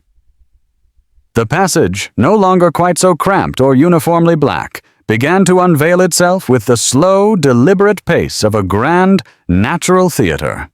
As you moved deeper, the tunnel itself started to transform, widening into immense galleries, sometimes hundreds of feet high, at other times shrinking to narrower, twisting corridors that still demanded caution. The rough-hewn basalt and volcanic rock of the upper chimney gave way to truly dazzling formations, layers of crystal and mineral that sparkled in Hans's lamp beam. It was as if you had entered Earth's own secret jewel box, where geological forces had worked for eons to sculpt masterpieces. You shuffled along, less weary now, your gaze drawn upward and sideways to the walls. Veins of shimmering quartz snaked through granite, sometimes culminating in caverns entirely lined with huge six-sided crystal formations that pulsed with an internal ethereal glow as the lamp passed over them. Agate, with its banded layers of brown and white, flowed like solidified rivers across the rock faces, creating natural tapestries of color and light. There were formations that looked like colossal draperies of amethyst and citrine, hung by a gigantic, unseen hand. You often felt a lump in your throat, a mixture of wonder, humility, and the lingering knowledge that these treasures would never see the light of the surface.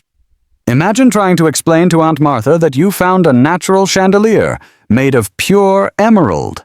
She'd probably just worry you hadn't had enough sensible soup. Professor Lidenbrock, now fully recharged like a rogue scientific battery, was in his element. His enthusiasm, once maddening, now felt almost infectious. He chipped away at samples with newfound vigor, his pronouncements echoing with glee. "Axel, observe this vein of specular iron, a form of hematite that occurs rarely on the surface, but here it coats entire sections, a mineralogical gold mine." He'd hold a piece up to the light, turning it over in his hand like a jeweler examining a priceless diamond. An authoritative historical fact you knew well. Indeed, specific mineral deposits and rare crystal formations can occur in vastly different concentrations underground due to varied geothermal conditions and the slow processes of crystallization within subterranean environments. But it wasn't just the sheer scale and beauty of the minerals that began to astonish you. It was the light itself. Slowly, imperceptibly at first, a subtle luminescence began to emanate not from a source, but from the very air around you, and from the rock faces themselves. It was too faint to banish the deep shadows, but it provided a strange, ghostly twilight. It wasn't a glow like a torch or a gas lamp. It was a phosphorescent emanation, like millions of unseen fireflies distributed evenly throughout the subterranean atmosphere. Imagine being in a vast, dark cave, and then suddenly the air itself decides to glow a very faint, ethereal blue-green. It was spooky, magical, and utterly unscientific by any terrestrial standard you knew. You even considered it was the ultimate, very dim version of natural mood lighting. Maybe there was an entire unseen concert hall in here, waiting to be lit. Your uncle, ever the scientist, quickly offered his explanation. Axel, the phenomenon of electric currents acting upon hydrogen sulfides in the atmosphere, or perhaps phosphorescent fungi." He began sketching furiously in his notebook, detailing elaborate theories about telluric currents and atmospheric luminescence. Historians still debate the specific scientific explanations for such strange, diffused light phenomena encountered by early explorers before the full understanding of geology and microbiology developed. You, however, had your own more immediate theory: magic. Or possibly extremely enthusiastic, invisible bioluminescent bacteria with very impressive lungs. Hans, characteristically, just grunted. You suspected his grunt meant too much theory, not enough actual visibility. But even Hans, in his stoic way, occasionally paused to gaze at the soft, unnatural glow, his normally impassive eyes betraying a hint of mild fascination. It felt alien, detached from any light source you knew on the surface. It was enough to occasionally switch off your lamps for moments at a time, allowing your eyes to adjust to this otherworldly gleam. And when you did, the feeling of absolute isolation and wonder intensified. You were literally wandering in an entirely new world, illuminated by forces you could not comprehend. The further you journeyed, the more pronounced this diffused light became. It shifted, at times greenish, then blue-tinged, then a soft yellowish cast. It painted the mineral formations in unearthly hues, turning ordinary crystal veins into something extraordinary, almost alive. You even started to feel like the rock itself was humming with a faint, internal energy, a subtle vibration underfoot. Was it a trick of the mind? A new type of deep earth fatigue? Or perhaps a giant subterranean disco that had been active for millions of years, just waiting for the right beat to drop? An odd or off-topic fact that makes you ponder this: there are natural deep-sea environments on Earth, like hydrothermal vents, where complex ecosystems thrive completely independent of sunlight, powered by chemosynthesis and bathed in the eerie glow of bioluminescence from creatures perfectly adapted to eternal darkness. Makes you wonder if you were getting a preview of an analogous deep Earth system. This peculiar illumination had another subtle effect. It fostered a sense of detachment from the surface world, of having irrevocably passed into something fundamentally different. the journey became less about endurance and more about absorption. You found yourself looking for new sights, anticipating the next unexpected wonder that the Earth's depths would reveal. You observed your own reactions, too, the wonder displacing the fear, a small but significant internal shift. Occasionally, your uncle, carried away by the moment, would burst into spontaneous lectures, outlining grand theories on the Earth's internal structure that probably would have made every single academic at the Hamburg University quake in their boots. "Observe, Axel, how the luminosity follows the strata of mica schist," he'd declare, pointing wildly with his hammer. "This indicates a direct connection to the mineral composition. These rocks are, in essence, self-illuminating, a marvel of geological engineering." You hummed in non-committal agreement, half convinced that if he lectured hard enough, the rocks would simply applaud him with gentle applause like tinkling.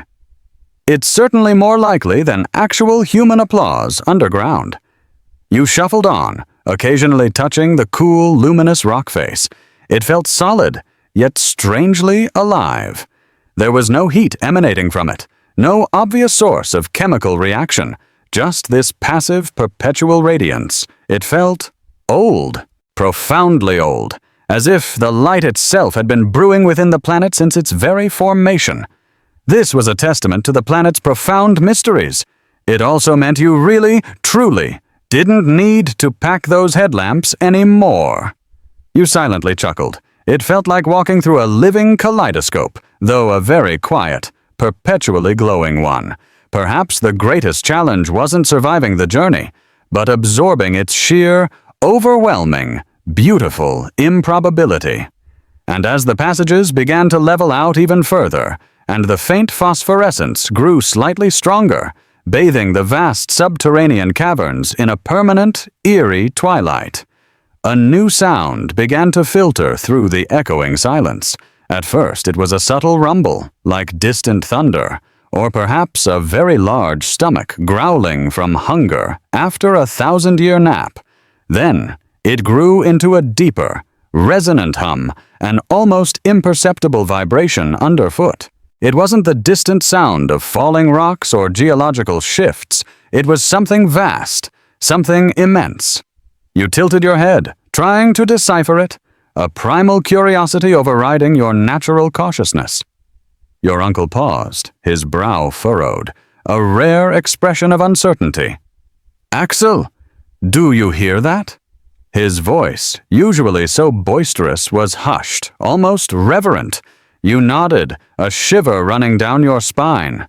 It's like a distant roar, Uncle, but not from a beast, more like an entire world, sighing. The sound continued, a pervasive low thrum, steadily increasing in intensity. It became clearer, deeper, unmistakably present.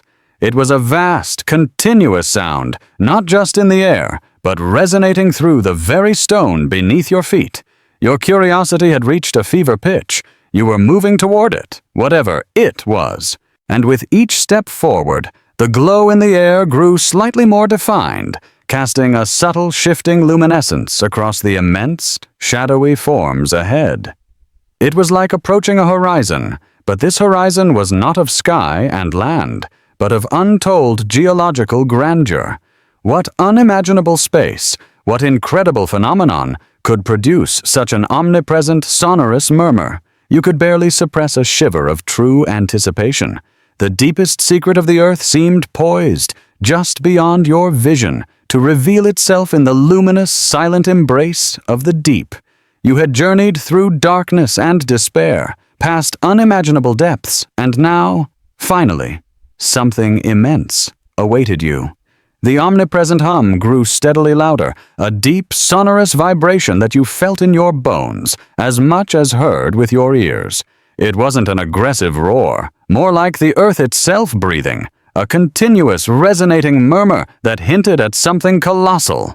And with every step you took forward into the widening, now glowing tunnel, the ethereal phosphorescence intensified. It had been a ghostly shimmer before. Now it bathed the immense passages in an unearthly, sustained twilight. It wasn't enough to cast harsh shadows, but enough to render the unimaginable scale of the underground visible. Then, the passage abruptly opened into a vast, unfathomable space. Your jaw, if it hadn't already dropped from exhaustion days ago, certainly hit the subterranean floor now. There, stretching before you to an incomprehensible horizon, lay an enormous body of water, an underground sea. It wasn't merely a lake or a grand pool. This was an ocean, utterly enclosed by rock, its distant shores lost in a shimmering, hazy mist that ascended into an impossibly high ceiling, itself obscured by the faint, luminous atmosphere. The scale defied any earthly comparison. It was so vast you had to stop and stare, your brain struggling to reconcile the impossible reality before you. The very air, now humid and warm, tasted faintly of salt, mingling with that peculiar electric mineral tang. It felt less like a cavern and more like an inverted sky, a forgotten world turned inward. This wasn't merely big, it was cosmic. You halfway expected to see a tiny distant moon reflecting in its depths, or perhaps a bored kraken checking his seashell watch. The most astonishing thing, however, was the light. This was where the phosphorescence truly became a spectacle. The vast expanse of water was not just illuminated by the glow, it seemed to emanate its own light. The waves, rolling gently towards the pebbled shore you stood on, shimmered with a soft internal luminescence. As they broke, the crests seemed to burst into cascades of liquid starlight, collapsing back into the glowing depths with soft, hypnotic whispers. The air above the water, thick with vapor, reflected this unearthly glow, making the distant ceiling a vaulted dome of ethereal light, not unlike an Arctic aurora, but made of soft, pulsating light.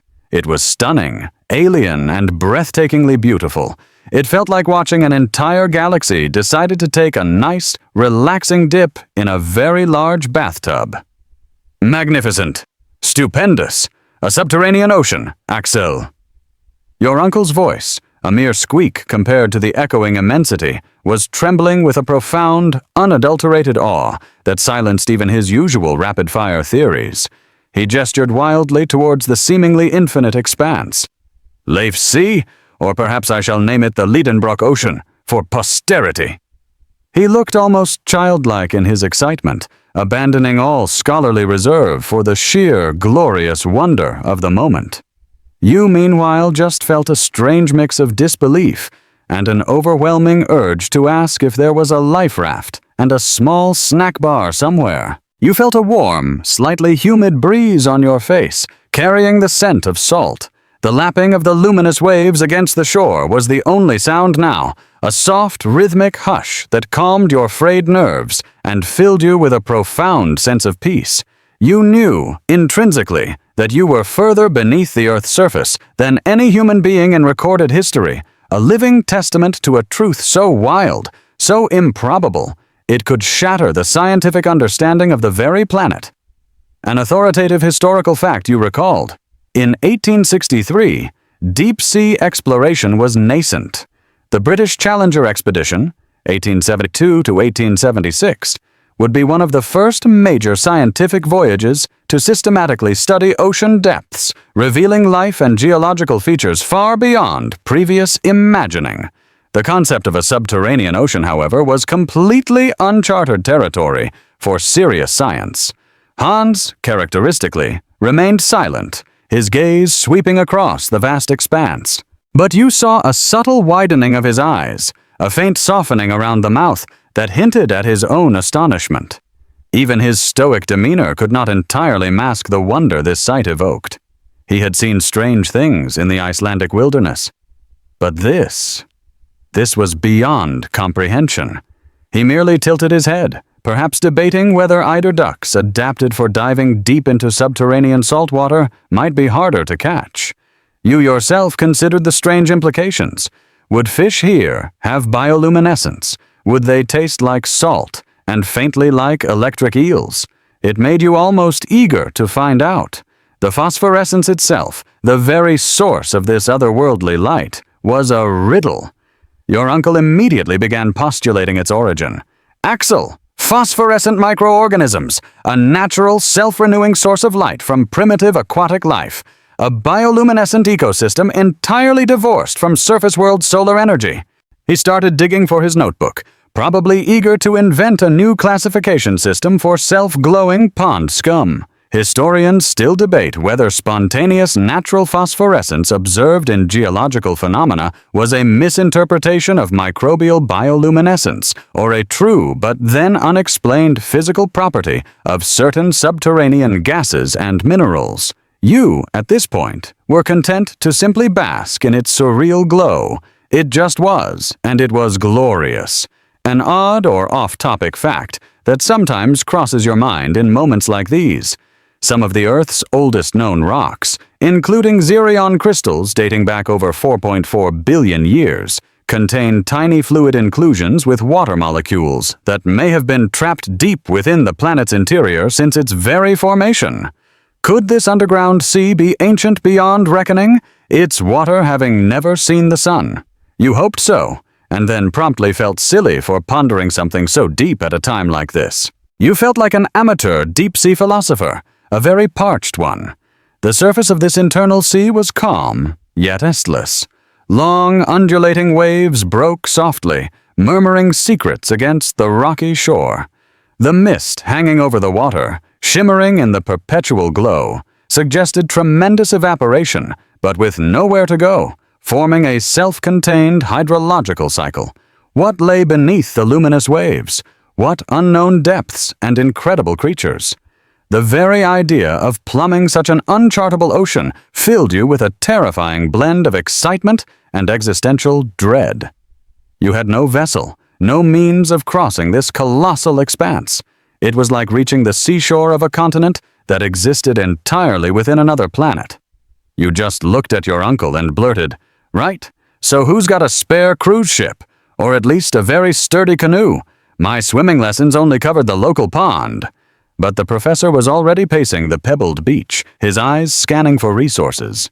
"Timber, Axel! We need timber! From wherever this remarkable internal water system has allowed trees to thrive, we shall build a vessel, a craft capable of navigating these uncharted incandescent waters." "Timber? Here?"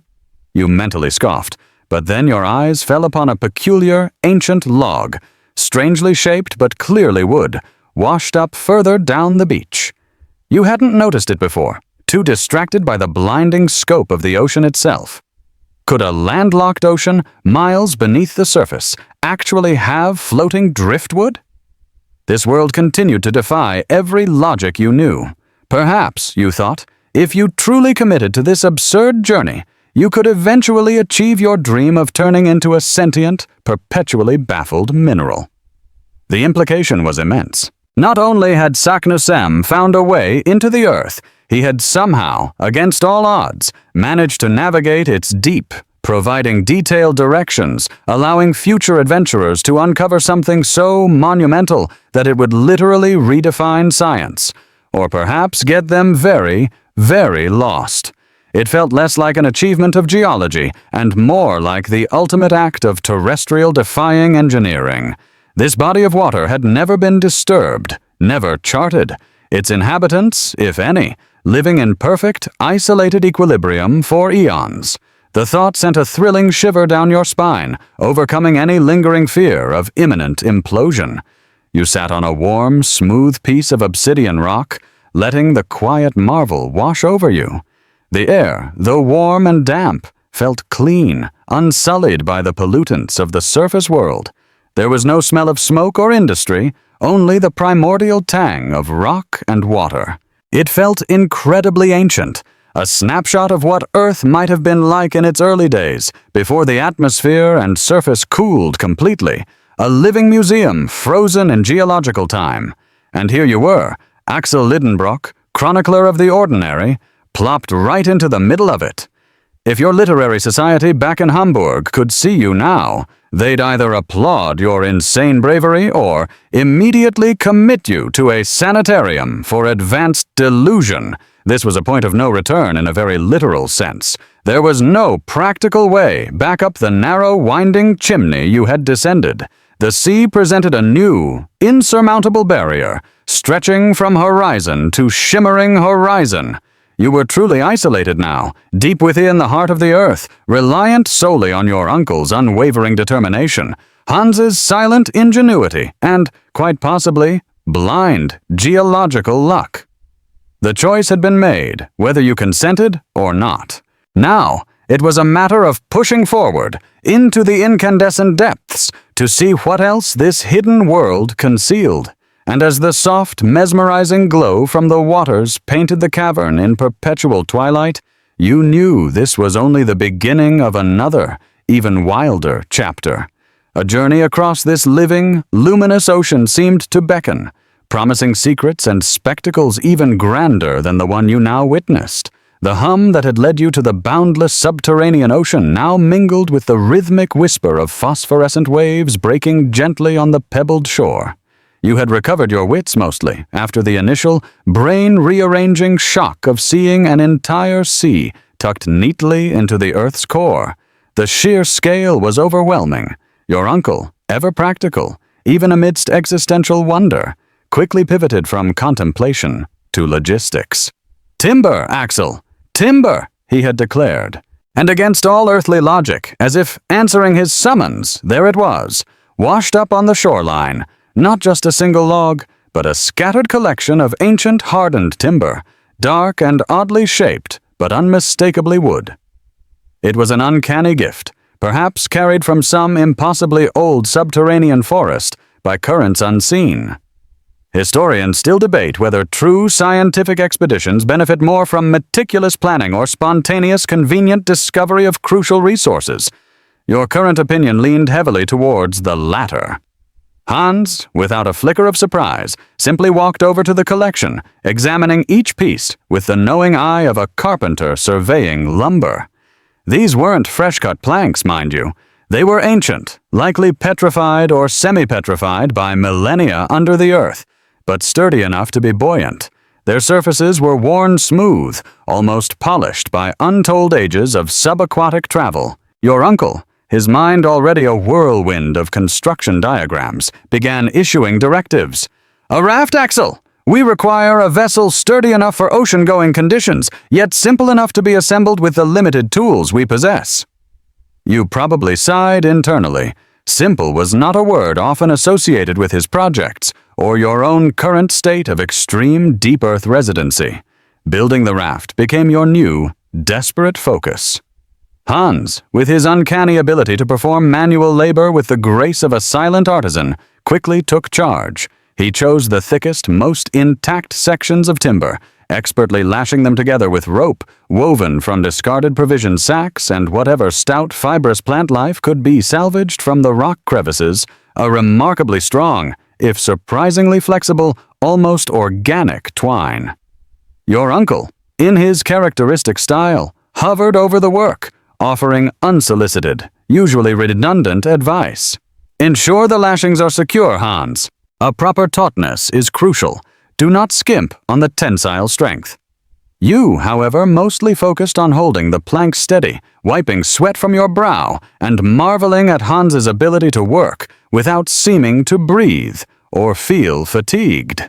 It felt like assembling a large, very rudimentary puzzle, where the pieces occasionally tried to roll into a glowing underground ocean.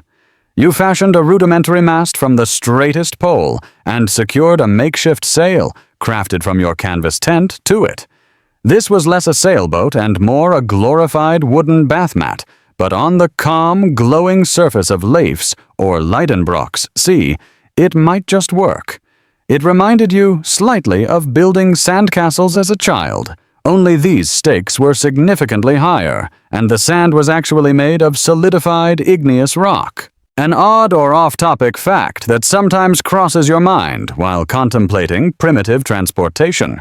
The oldest known functional boat is a dugout canoe dating back over 10,000 years, found in the Netherlands, proving that humanity has always had a knack for throwing a bit of wood on water and hoping for the best.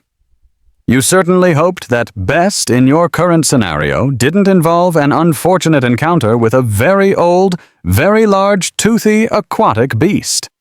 After days of relentless, sweaty labor under the ceaseless, eerie, phosphorescent glow, the raft, a proud, if slightly wonky vessel of improbable adventure, was ready. It felt less like a seafaring vessel and more like a collection of salvaged timber vaguely shaped like a pontoon, christened by sweat, determination, and the subtle tang of despair.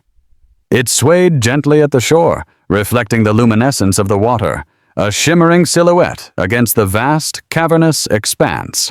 The silence of the underground ocean was profound, broken only by the soft lapping of the waves and the hurried preparations. You stacked your precious provisions, the now slightly soggy caloric concentrates, the filled canteens from Hans's ingenious water source, the scientific instruments wrapped in oilskins. With a concerted effort, pushing against the gentle lapping waves, you and your uncle, aided by Hans's brute strength, slid the raft into the luminous water. It floated. Oh, glorious, precarious buoyancy! The water, warmer than you expected, rose around your boots, emitting that familiar, captivating glow.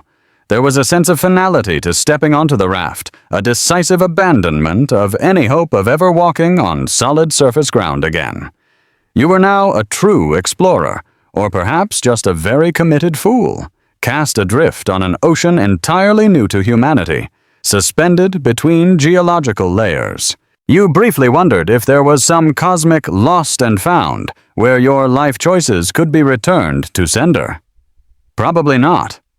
The professor, at the helm, or rather clinging precariously to the makeshift rudder, unfurled the sail. A faint, almost imperceptible air current, stirred by distant geothermal activity, or perhaps the very breathing of the immense cavern, caught the canvas. The raft moved. Slowly at first, then gaining a steady, stately momentum, it glided away from the shore, the luminous waves breaking against its side like liquid diamonds.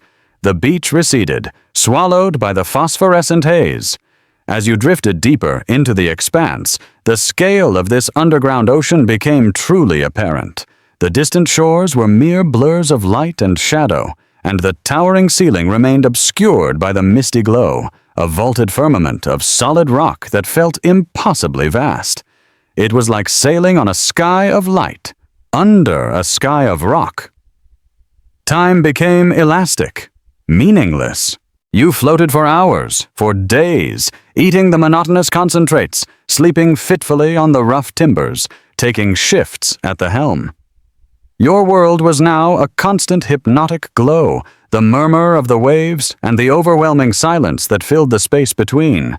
It was an environment that, in its eerie beauty, bordered on the spiritual. Then, the true wonders began. At first it was subtle. Strange shadows, immense and fluid, glided beneath the glowing surface of the water. Massive forms glimpsed only briefly through the ethereal luminescence. You'd point, stammering, and your uncle, ever the scientist, would peer intensely, notebook poised. These were no ordinary fish. The sheer scale hinted at something ancient, something that had never seen the sun. An authoritative historical fact you recalled from your paleontological studies. In the mid-19th century, with the discovery of fossil remains, dinosaurs, and other prehistoric megafauna were being pieced together, revolutionizing human understanding of deep time and ancient ecosystems. But to see them alive, that was an entirely different matter. Suddenly, a disturbance, not a mere ripple, but a furious, churning agitation of the luminous waters a few hundred yards off your starboard side. The glow intensified around it, outlining a struggle, a colossal battle happening just beneath the surface. You squinted, terrified and awestruck, as a tremendous head broke the glowing water, a nightmare of scaled hide and massive predatory jaws glinting in the phosphorescence. It was a creature from another age, an ichthyosaur, its eye a cold, unblinking black, seemingly capable of devouring your raft, and you as a mid-afternoon snack. Its body, massive and streamlined like a primeval dolphin, undulated in the water. Then, from the glowing depths directly opposite, another monstrosity erupted. A long serpentine neck, attached to a broad, tortoise-like body, emerged with an angry hiss, revealing the toothy grin of a plesiosaur. It was engaged in a titanic struggle with the ichthyosaur, thrashing in the water, their powerful tails churning the phosphorescent ocean into a maelstrom of light and spray. It was a duel of the giants, millions of years in the making, revived just for your unwitting observation. You clutched the raft's timbers, utterly paralyzed. This was like getting a front-row seat to a primordial WWE match. Only the contestants were gigantic reptiles, and the referee was sheer terror. "Uncle," you gasped, your voice a choked whisper. Those are creatures from the Miocene era! Alive!" Professor Lidenbrock, incredibly, seemed delighted. He abandoned all pretense of fear. Scrambling to his scientific equipment, attempting to sketch the fighting leviathans with a shaking hand. "Marvelous, Axel! A paleontological discovery of unparalleled significance. A living illustration of the Cretaceous period. Imagine the lectures, the papers, the awards!" He was practically salivating, not from hunger, but from the intoxicating scent of academic validation. You, on the other hand, just wanted to know if you were on their menu. You instinctively shrunk down, wishing you were invisible. You briefly wondered if there was some polite, universal signal for, "Please do not eat the curious German scientists and their Icelandic guide." Perhaps a well-intentioned "Excuse me, sirs?" might be more effective. The fight raged, a spectacular, terrifying ballet of teeth and tails. The sound, muffled by the water and cavernous space, was nonetheless profound. Powerful splashes, roars that vibrated through the water, and the terrifying thwack of reptilian bodies colliding. The ichthyosaur, quick and agile, darted and weaved, snapping at the plesiosaur's vulnerable neck. The plesiosaur, slower but immensely powerful, lunged with its massive head, attempting to crush its opponent with sheer force. Their gigantic shadows danced against the phosphorescent ceiling, projected by the water's glow, making it seem as though two monstrous, prehistoric gods were battling above you. It felt like watching a monster movie from the worst seat in the house, the middle of the action. You also caught glimpses of other creatures, briefly rising to the surface. Immense, multi-tentacled cephalopods, like colossal glowing squid with eyes the size of dinner plates, peering at your tiny raft with ancient curiosity. And once, a creature with massive bivalve shells and powerful flippers, an Archaeopteryx of the sea, breaking the surface with a loud gasp of what might have been deep-sea oxygen. Historians still debate how long and how precisely these mega-creatures would have survived without environmental changes, if isolated underground for eons. In your current situation, you were hoping not long at all. As the epic struggle between the ichthyosaur and plesiosaur reached its climax, the waters around them turned violent. A geyser of luminous water shot into the air as the ichthyosaur, with a final, desperate surge, snapped at the plesiosaur's flipper. A low, gurgling roar of pain, followed by a deeper, unsettling quiet, settled over the sea. The fight, mercifully, ended as quickly as it began. The colossal figures slowly drifted apart, leaving disturbed water and your rattled nerves. One, presumably the plesiosaur, sank beneath the surface, leaving only a lingering trail of faint light. The other, the triumphant ichthyosaur, slowly, majestically, swam away into the glowing depths, its powerful tail a living oar, disappearing like a prehistoric submarine. The silence that followed was immense, heavy with the memory of primordial violence. Your raft bobbed gently in the now calm phosphorescent waves. Your uncle was ecstatic, scribbling furiously in his notebook. You, meanwhile, felt a deep-seated exhaustion, not from the lack of sleep, but from the profound emotional toll of witnessing such unimaginable sights. This hidden ocean was not a dead world. It was vibrant, dangerous and gloriously alive, teeming with life thought long extinct, and you were drifting through its heart, vulnerable and insignificant, in your flimsy, magnificent vessel of ancient timber. It certainly lent a new meaning to seeing things on your commute.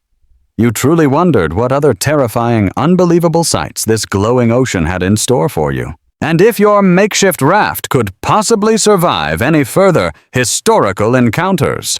You still had to cross it all, after all, and something told you those two prehistoric heavyweights were just the opening act. The quiet grandeur of the subterranean ocean had returned after the dramatic spectacle of the prehistoric sea giants. The waves, once again calm and glowing with their soft internal luminescence, lapped rhythmically against the sides of your makeshift raft, creating a soothing, hypnotic melody.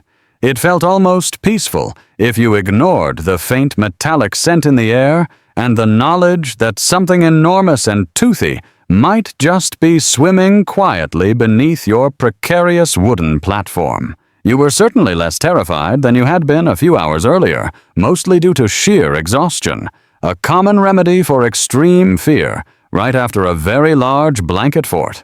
Professor Lidenbrock, after his ecstatic paleontological observations, was now attempting to calculate your speed, meticulously noting the currents, and occasionally dipping a small, strangely buoyant thermometer into the luminous water.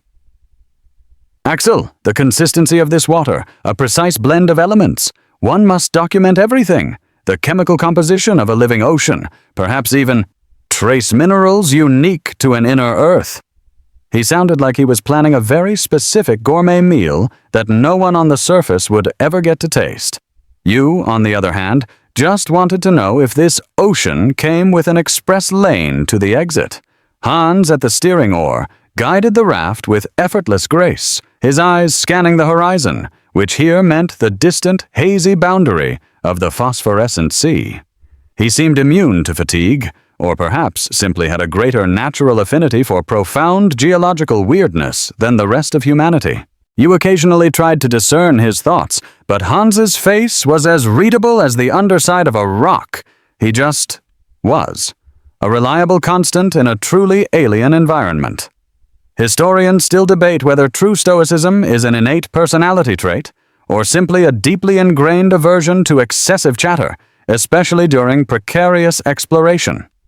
As the days of your voyage blurred together, if you could even call them days, bathed as you were in a ceaseless, ethereal glow, a subtle shift began to occur in the atmosphere. The gentle lapping waves started to grow, first into ripples, then into more defined swells. A strange, almost imperceptible tremor resonated through the air, a low hum that grew, slowly, steadily, in intensity. The glowing surface of the water, previously so calm, now reflected a more turbulent, agitated light, as if millions of tiny internal suns were growing restless. You watched, puzzled, as faint streaks of blue and green began to dance erratically through the normally constant phosphorescence, like stray electrical sparks flitting across the air. This was definitely not in the pamphlet. Then the wind picked up. And by picked up, you mean it began to roar through the immense cavern, an unnatural subterranean gale that sprang from seemingly nowhere. The temperature dropped abruptly, carrying a distinct chill that seemed to seep into your bones. The water, formerly tranquil, was now in furious motion, immense waves rearing up, cresting with brilliant bursts of light, then crashing down around your small raft with alarming force. You clutched the raft's flimsy mast, battling to stay upright, as if someone had just opened an impossibly large window to a hurricane. "Uncle!" you yelled over the mounting din. "I do believe we're having weather down here. Subterranean weather." Professor Lidenbrock, bracing himself against the rising spray, momentarily abandoned his instruments. "Axel, remarkable. An internal atmospheric disturbance, a meteorological phenomenon generated purely by internal pressures and currents. Astounding." He sounded less concerned about the immediate threat to his life and more excited about the prospect of discovering a new branch of meteorology. This man's priorities were sometimes frightening. You, however, were less interested in naming a new atmospheric phenomenon and more interested in not drowning in glowing, salty water. The storm escalated with terrifying speed. Waves, enormous and glowing with incandescent foam, slammed against the raft, threatening to overturn your fragile vessel.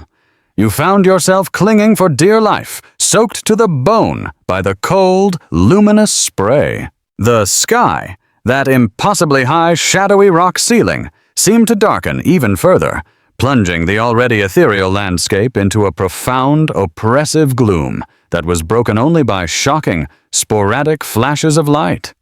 These were not mere sparks. They were crackling, brilliant arcs of what appeared to be subterranean lightning, snapping across the vast chasm between the water and the distant rock ceiling, a truly awe-inspiring, utterly terrifying sight. "Lightning, Uncle!" you screamed, pointing a trembling hand. "Actual lightning. Natural telluric discharges, Axel. Electromagnetic forces at play within the Earth's crust. Absolutely breathtaking," he shouted back, struggling to stay on his feet. You watched, mesmerized, as gigantic bolts of blinding light pulsed and snaked through the humid air above the ocean, momentarily illuminating the cavern in a stark, unearthly brilliance before plunging it back into flickering shadows. The thunder was not a sharp crack, but a low, vibrating rumble that shook the very timbers of the raft, echoing endlessly through the massive space. It felt less like a thunderstorm and more like being inside a colossal, angry, celestial bell. And then, things got really strange. You had, until this point, diligently kept track of your bearing with the expedition's trusty compass, an expensive, accurate instrument designed for surface world navigation. It was a small comfort, a connection to the sensible rules of magnetic north. But as the electrical discharges intensified and the air crackled with a powerful, inexplicable energy, the compass needle began to spin. Not just oscillate, not just twitch. It rotated wildly, frenetically, clockwise, then counterclockwise, then in mad, chaotic circles, completely unresponsive to true north. It was as if the Earth's own magnetic field had suffered a localized nervous breakdown, confused by the strange forces at play. An authoritative historical fact you recalled with a chill: extreme electromagnetic activity, such as during intense solar flares or powerful localized electrical storms, can indeed disrupt compasses and electronic equipment. But here, deep underground, the source of this disruption was profoundly mysterious. "The compass!" you shouted, pointing at the spinning needle, now entirely useless. "It's gone mad! A minor navigational anomaly, Axel, a localized magnetic perturbation. Do not concern yourself. Hans's innate sense of direction is far superior to any mechanical device." Professor Lidenbrock roared back, somehow maintaining an absurd level of cheerfulness. You looked at Hans, whose face was still a mask of calm, but whose eyebrows seemed to have raised a millimeter or two in something that could only be interpreted as mild acknowledgement of profound electromagnetic weirdness. The storm raged, an uncontrollable, terrifying force. You held on, battered and bruised, fighting against the overwhelming power of the elements. Water swept over the raft, forcing you to bail frantically, a useless gesture in the face of such immense waves. You worried the crude timber would break apart, leaving you at the mercy of the phosphorescent, angry deep. The air pressure shifted dramatically, causing a dull, throbbing ache in your ears. It felt like the very atmosphere of this hidden world was alive, sentient, and having a very bad day. An odd or off-topic fact that came to mind: the atmosphere inside this gigantic cave would have to be incredibly dense for such winds to generate such force, potentially allowing for bizarre aerodynamic phenomena not possible on the surface. You weren't exactly testing those theories right now, however. You often wondered what Saknussemm had endured. Did he encounter similar storms? Did he navigate this madness with his simple raft and sheer will? Or perhaps this was a new phenomenon, a particularly angry day for the core of the Earth, brought on by your unwitting trespass. Historians still debate whether the absence of detailed accounts of specific dangers in historical exploration narratives implies their uneventful passage or simply a decision by the author to omit or simplify the most terrifying aspects. You certainly hoped your hypothetical historical narrative, if it ever got written, wouldn't downplay how terrifying it was. Hour after terrifying hour, the storm thrashed you about. There was no escaping its fury. Nowhere to find shelter. Your small raft, illuminated by the relentless electrical flashes, looked like a lone, desperate twig on a churning sea of incandescent soup. The continuous thunder rattled your very teeth, and the oppressive humidity made every breath heavy. You longed for the comparative safety of a land-based lightning storm, perhaps with a nice cup of tea. Finally, after what felt like an eternity, but was probably a little over 36 terrifying hours, the storm began to subside. The lightning flashes grew less frequent, the thunder faded to a distant grumble, and the winds, though still strong, gradually began to die down. The towering waves settled into powerful rolling swells, the luminous water now more evenly lit again, albeit with lingering eddies of disturbed phosphorescence. You slumped against the mast, utterly exhausted, trembling, but undeniably relieved. Your crude little raft, though battered and half-swamped, had held together. Your uncle, after taking a deep, shuddering breath, looked at you, his eyes wide with a combination of exhaustion and utter elation. "Axel, we survived. A true test of mettle and perseverance, and a monumental study in telluric atmospheric mechanics." And he started pulling out his damaged notebook, already trying to remember every single electrical discharge, every shuddering gust. You, however, just felt grateful to still be on the same plane of existence, relatively speaking. You probably made a mental note to complain about the complete lack of modern safety standards, specifically, no spontaneous internal lightning storms. As the last lingering rumbles faded and the steady, albeit still swirling, phosphorescence returned, Hans, with a slow, deliberate movement, finally adjusted the rudder. He peered into the distant mist, an unreadable expression on his face. You looked too, your eyes gritty and sore, and discerned, through the lingering haze, a new phenomenon in the far distance. A faint glimmer, not the diffuse glow of the water, but something solid. Land, the other side. Your raft, battered but resolute, was carrying you slowly, majestically, towards what appeared to be the furthest reaches of this impossible ocean, a beacon of hope in the vast subterranean twilight. You knew in your weary heart that a journey this fraught with peril could only lead to discoveries of even grander scale, or possibly a really terrible geological surprise. You still felt exhausted, but you also couldn't deny a faint stir of curiosity for what awaited you on those impossibly distant, newly discovered shores. The rhythmic, powerful swells, the lingering echoes of that astonishing subterranean storm, eventually softened into mere undulations. Your crude raft, battered but miraculously intact, slowly but surely nudged against a shoreline you'd once thought was merely a mirage. The feeling of solid, non-pitching ground beneath your weary boots was like a balm to your still-spinning equilibrium. You probably kissed the ground, though in this case the ground was a strangely luminous, slightly warm black volcanic sand, speckled with unknown minerals. You weren't particular. Solid was solid. Your uncle, Professor Lidenbrock, stumbled ashore, looking like a disheveled sea creature, but with a triumphant grin. "Land, Axel! We've made landfall! A continent in the making! Uncharted, unparalleled, utterly magnificent!" He seemed more enthusiastic than a squirrel discovering an entire tree made of nuts. You, meanwhile, were mostly thrilled by the immediate absence of existential wave-induced terror. Hans, with his usual baffling grace, pulled the raft further onto the shore, securing it with a single, complex knot that probably contained the secrets of the universe.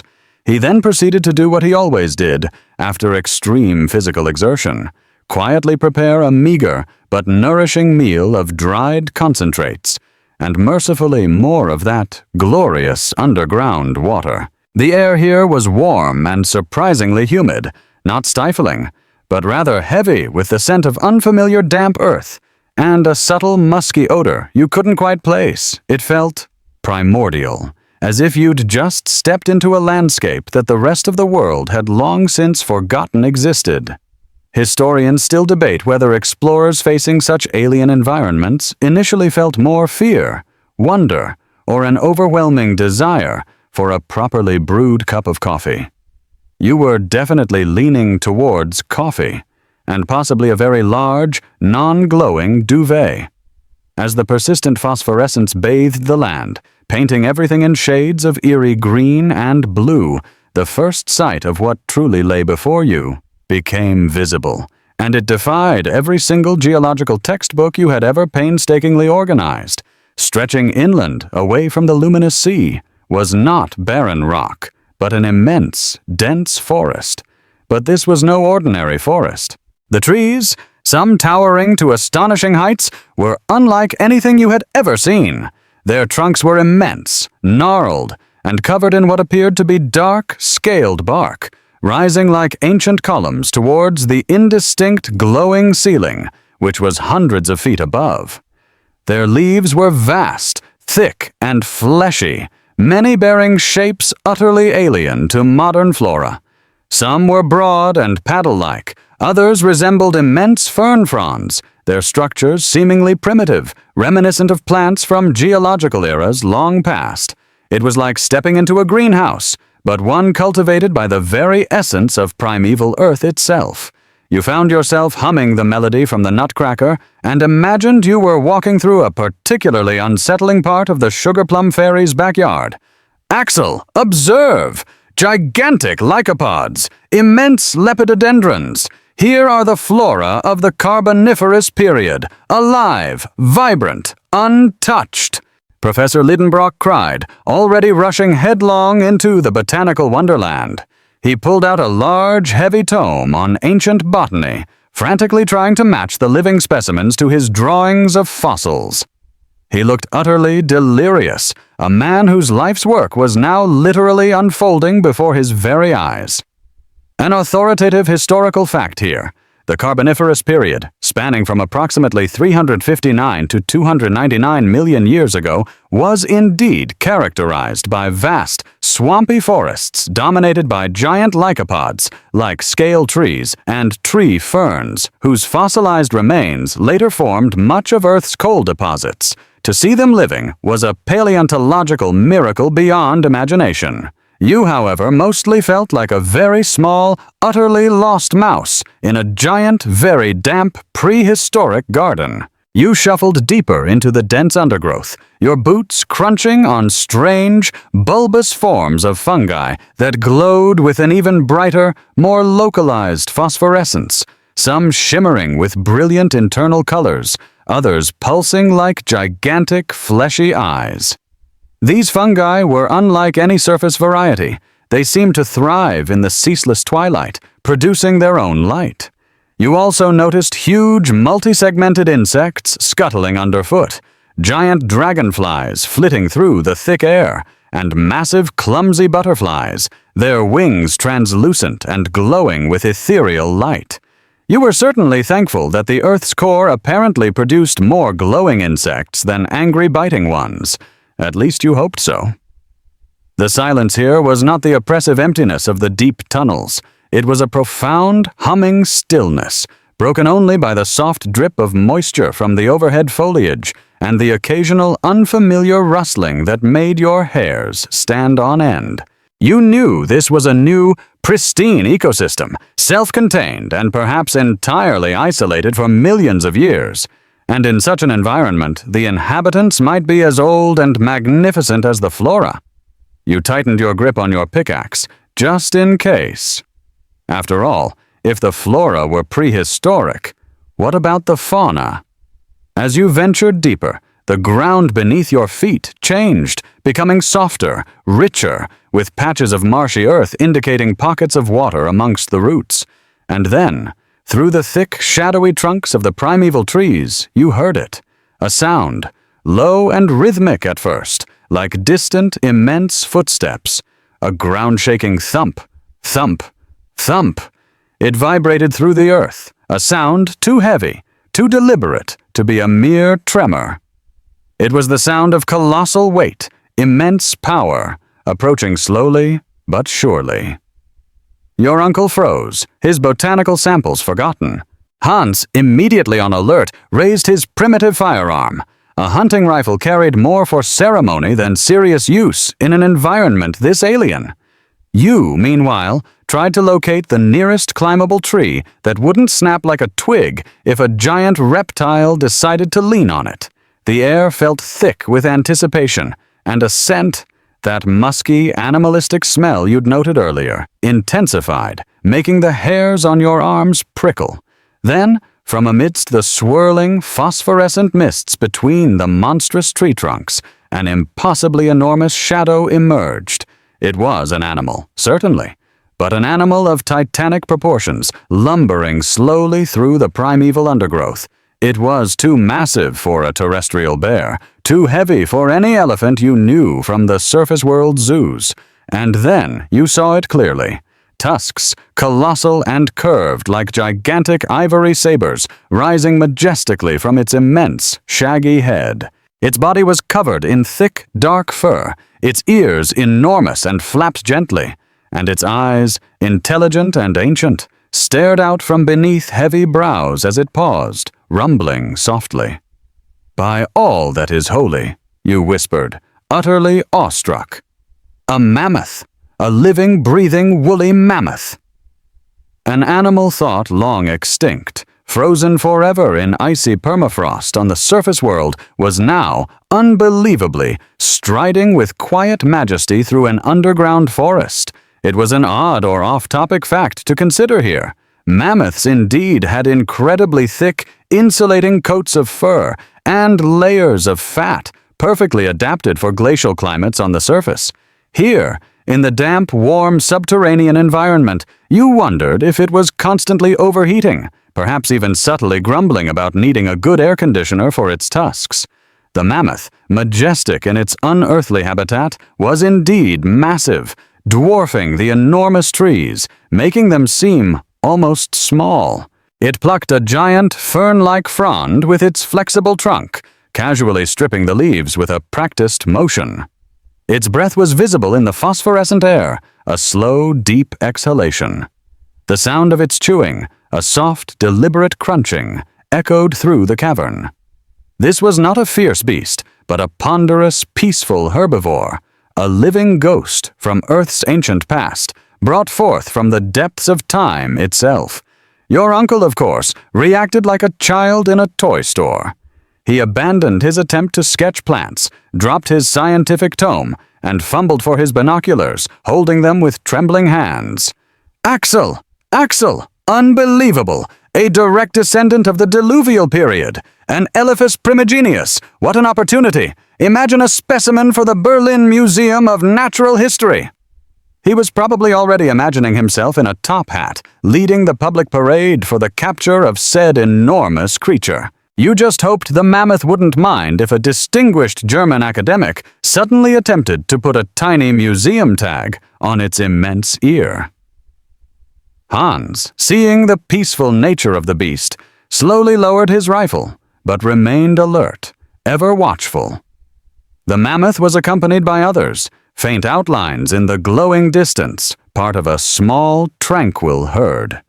You simply watched, dumbfounded, as these relics of a forgotten world went about their ancient lives, oblivious to the astonished humans who had inadvertently stumbled into their sanctuary. The very idea that such enormous creatures could survive, thrive, and breed in complete isolation for millions of years beneath thousands of miles of rock shattered every preconceived notion of geology, biology, and probably even common sense. Historians still debate the practical feasibility of an entire megafauna ecosystem surviving deep underground without substantial heat or light sources, a mystery that even Verne himself delightfully left to the reader's imagination. This magnificent sight left you profoundly changed. Your fears and anxieties, while still lingering in the background, felt trivial in the face of such impossible beauty and discovery. You were privileged to witness a truth more wondrous than any fiction. You imagined explaining this to your polite tea-drinking friends back in Hamburg, how you'd casually drop, "Oh, just yesterday, I was watching a living woolly mammoth eat a tree that probably grew when your ancestors were still very fashionable single-celled organisms. Quite riveting." They'd certainly think you'd spent too much time sniffing fossil dust. You almost wished you had a camera to capture this utterly fantastical image, this profound proof of the unimaginable. But a photograph, you realized, would only tell half the story. The living, breathing scale, the musky scent, the deep, resonating sound of the mammoth's breath. These were sensations a mere lens could not capture. You and your uncle observed the mammoths from a safe distance, not wishing to disturb their peaceful grazing.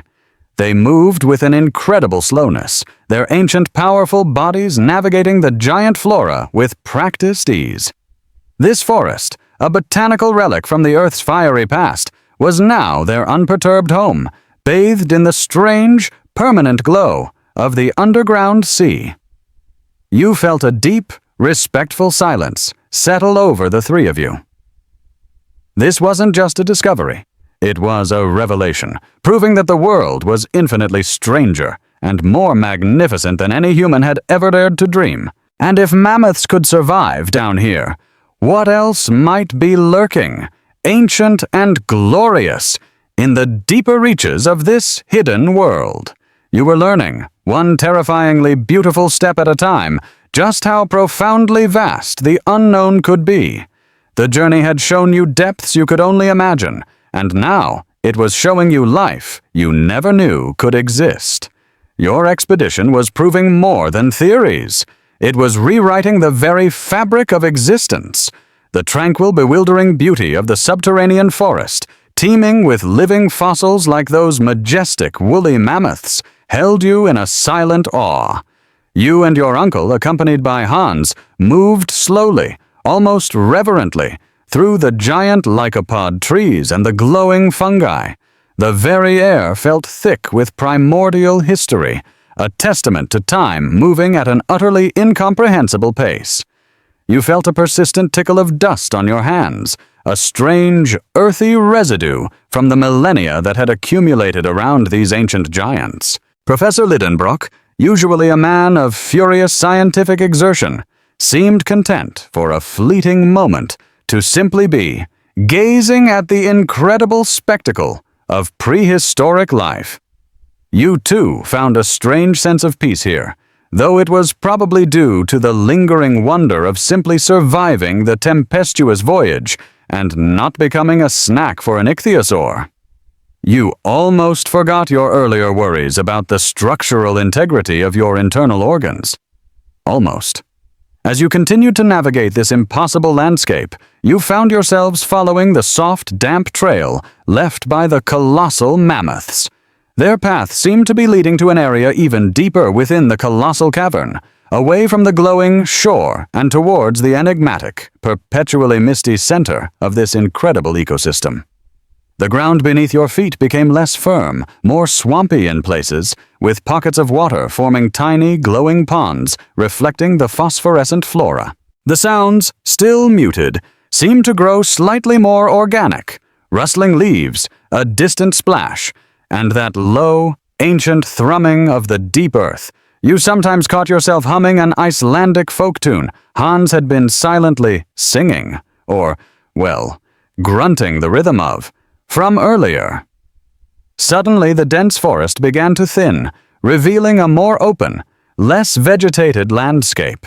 It was a plateau, broad and relatively flat, scarred with ancient, smooth rocks that looked polished by immense, primeval glaciers that could not have existed this deep. The mist here was denser, swirling with a milky luminescence, like a constantly unfolding dream sequence. You took a tentative step onto this new ground, and your boot landed not on rock or soil, but something strangely yielding. You looked down. embedded in the earth, half buried, was an object that immediately caught your uncle's frenzied eye. It was Oneun, but not a fossilized piece of wood or an old animal bone from the Ice Age. This was a human skull, or at least something uncannily like a human skull. Your heart hammered against your ribs, a rapid, insistent drum. This wasn't just ancient, it was impossibly old, the bones fossilized, but their form undeniably hominid-like. It was larger than a modern human skull, with heavier brow ridges and a more pronounced jaw. This was a direct, terrifying whisper from humanity's unimaginably distant past. Your uncle let out a strangled cry, a sound of profound astonishment mixed with scholarly ecstasy. "Axel, by all that is sacred in geology, this is of the Tertiary epoch. No, older, possibly Quaternary. This is a fossil human, a true primogenial man." He knelt, his fingers trembling, clearing the ancient earth from around the specimen. His face, illuminated by the pervasive eerie glow, was a mask of intellectual awe. Historians still debate the initial reaction of 19th century scientists to finding human or hominid remains in unexpectedly ancient strata, often challenging prevailing religious and scientific timelines regarding humanity's age. This was precisely one of those challenges. The concept of an Earth millions of years old with evolving life, including humans, was a revolutionary idea slowly gaining traction through geological discoveries, but finding actual ancient human remains in a subterranean world. That was going beyond controversial and straight into science fiction territory. You, meanwhile, felt a chill that transcended the temperature. This wasn't merely a discovery. It was an unnerving encounter with time itself. A face-to-face meeting with humanity's lost ancestors, buried deeper than any shovel could reach on the surface. You instinctively looked around, a sudden sense of vulnerability prickling your skin. Were there more? Were you being watched by a very ancient, rather quiet tribe? This was truly stepping back into the primal beginnings, into a time when giants like the mammoths walked the very earth beneath you, and a species remarkably similar to yours lived alongside them, perhaps in conditions entirely unsuited for sensible people like you. Your uncle's eyes, burning with discovery, scanned the surrounding plateau. "Where there is one, Axel, there are more. Look for further evidence, perhaps even crude tools, the dawn of true intellect in the depths of Earth." He was practically hyperventilating, his voice tight with barely contained excitement. He scrabbled around, gently digging with his small geological trowel, unearthing more scattered remains, pieces of femur, rib cages, parts of other skulls. It became horrifyingly clear that this was not an isolated finding, but an entire graveyard, a primordial burial ground hidden within the Earth's heart, shrouded in eternal twilight. You looked at the skeletal forms, contemplating the lives they led, and perhaps what perils they faced, or indeed succumbed to, in this fantastical realm. Then your uncle found it, half obscured beneath a surprisingly large piece of a perfectly rounded obsidian, probably used as a rudimentary cutting tool, was a fragment of what looked like hardened wood, or fossilized bark. It was smooth, but deeply carved with strange, angular marks. Not fossilized patterns from bark, but deliberate, chiseled symbols. The moment his gaze fell upon it, Professor Liedenbrock froze, his entire being locked onto the object. His hands, which had previously trembled with the excitement of an unexpected fossil find, now shook with a completely different kind of fervor. He took a magnifying glass and leaned closer, his breath hitched. And then he let out a choked gasp, so sharp it pierced the echoing stillness of the cavern. It was less a gasp, and more a recognition of fate. "No, it cannot be. Impossible. Utterly, miraculously impossible!" he rasped, his voice raw with disbelief and profound triumph. You immediately leaned closer, a powerful magnetic curiosity overriding any lingering fear. You peered at the carving, trying to make sense of the strangely familiar shapes etched into the ancient material. and then, through the flickering glow, you saw it. Not immediately obvious, but unmistakable once you knew what you were looking for. Etched precisely into the fossilized wood, unmistakably by human hand, was the precise, singular, unforgettable runic signature you had deciphered back in Hamburg, the symbol of Arne Saknussemm, and beneath it, a date. Not in a recognized year, but a specific mark, an arrow pointing towards another smaller, almost invisible etching. This was not merely his signature, but a testament to his actual journey, placed within this very world, deep within the earth, proving his existence and incredible feat beyond all doubt. "Uncle, it's him," you whispered, your voice catching in your throat. You didn't need to say more. This was direct proof. This wasn't just a scholarly hypothesis. This was a man, centuries ago, carving his name into history at the literal core of a living, breathing planet, millions of miles beneath human consciousness. The ultimate mic drop, an odd or off-topic fact that sometimes strikes you. The oldest undisputed carving by human hand dates back over 7,000 years, found in a cave in South Africa, a cross-hatched pattern on ochre rock. Arne Saknussemm's signature was an even wilder temporal leap for your modern human mind to handle, deep in the earth, far from any natural surface light. Professor Liedenbrock suddenly began to laugh, a wild, unhinged, joyous sound that echoed unsettlingly through the prehistoric glade, startling a herd of bioluminescent insects. He wasn't simply laughing, he was bellowing, a release of all the pent-up tension, doubt, and sheer impossibility that had dogged his extraordinary quest. Saknussemm, the genius! He was here, Axel, with these men, our very own ancient cousins. Oh, what a universe, what wonders! He spun around, trying to contain his overflowing excitement, narrowly avoiding tripping over an unfortunate glowing mushroom. Hans, watching the professor's near hysteria, just calmly walked over, knelt down, and pointed a stoic finger at something beside the carved fossilized wood. Partially covered by moss-like subterranean flora and half sunk into the soft ground was another piece of hard, smooth material.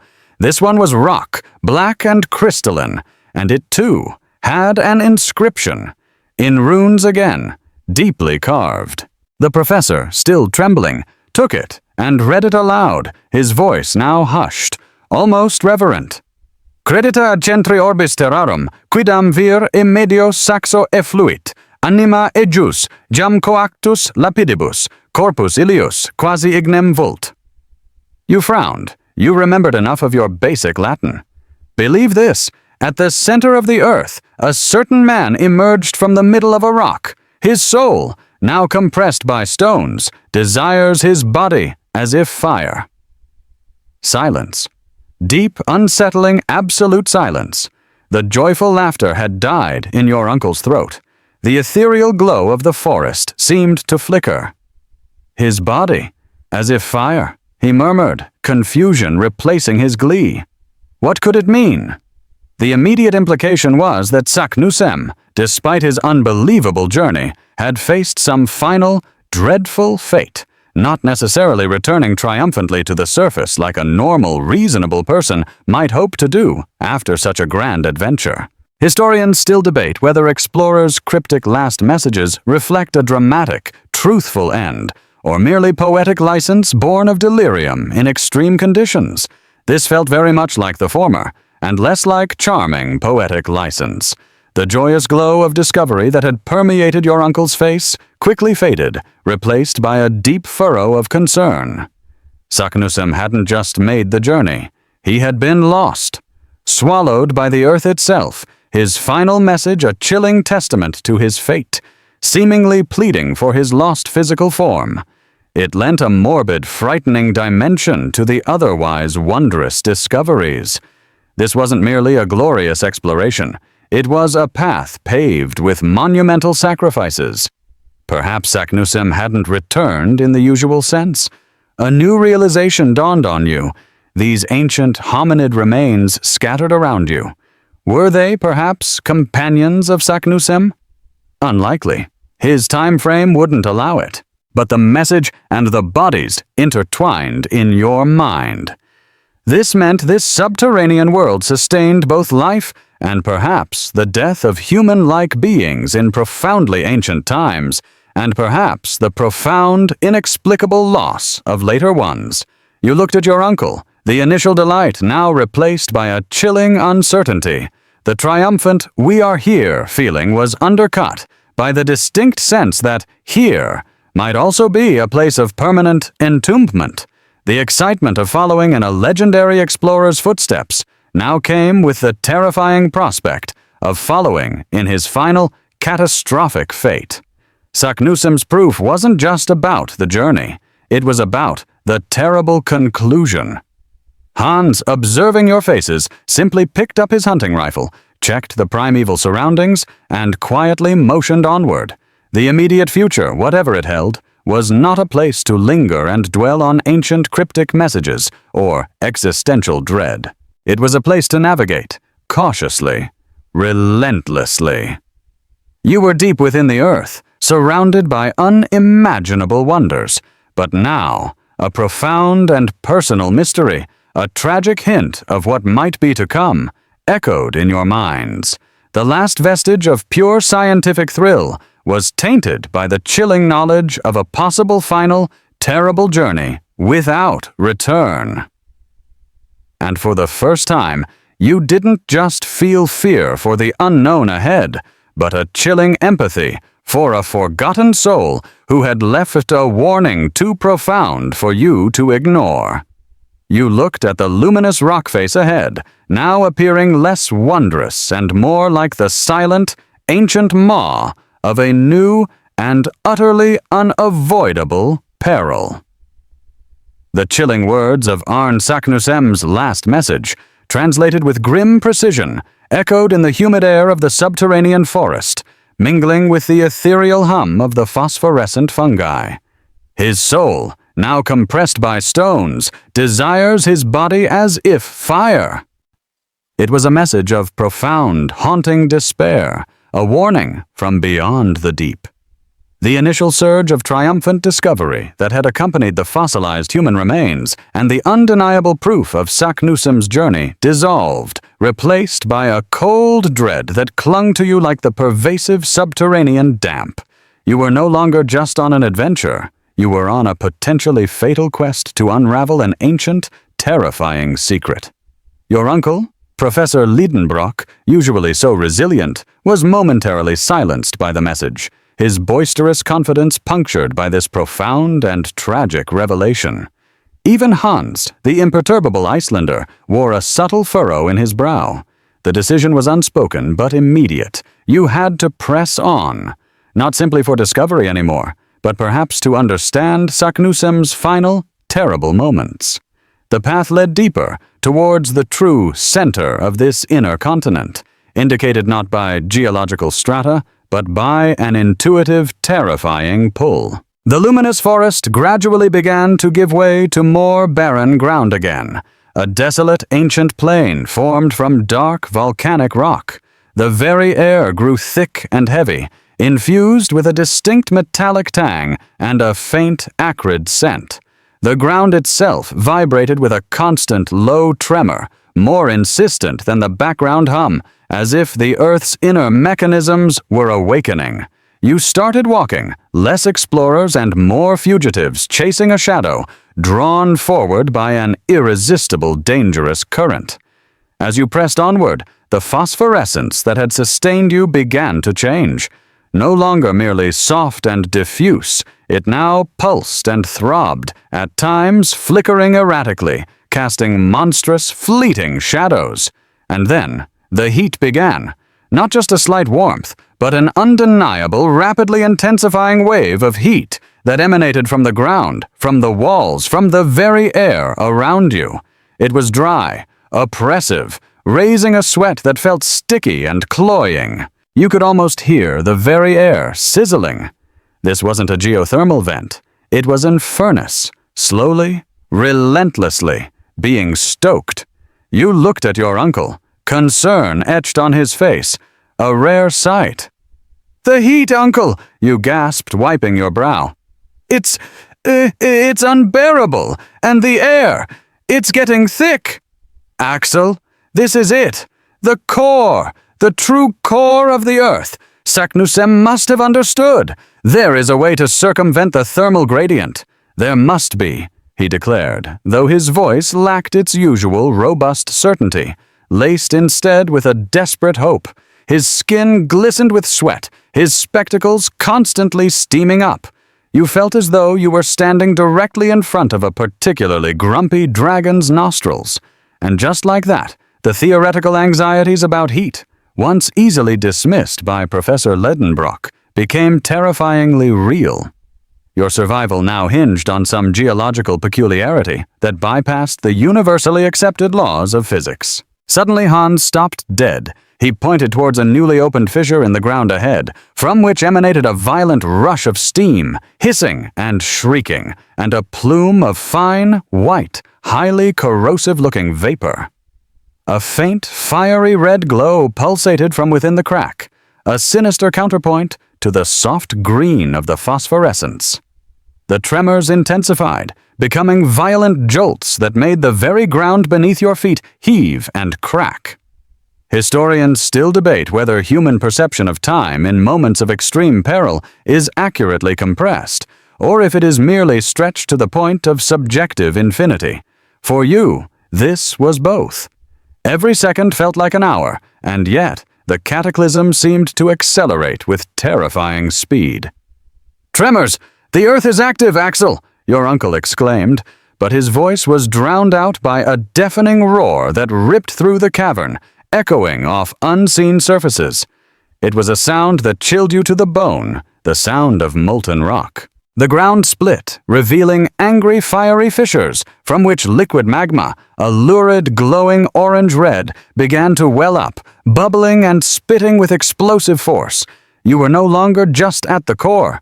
You were in the throes of an eruption. A genuine, unadulterated, life-threatening volcanic eruption happening from within the Earth itself. Your dreams of a leisurely exploration quickly evaporated, replaced by a desperate, primordial fight for survival.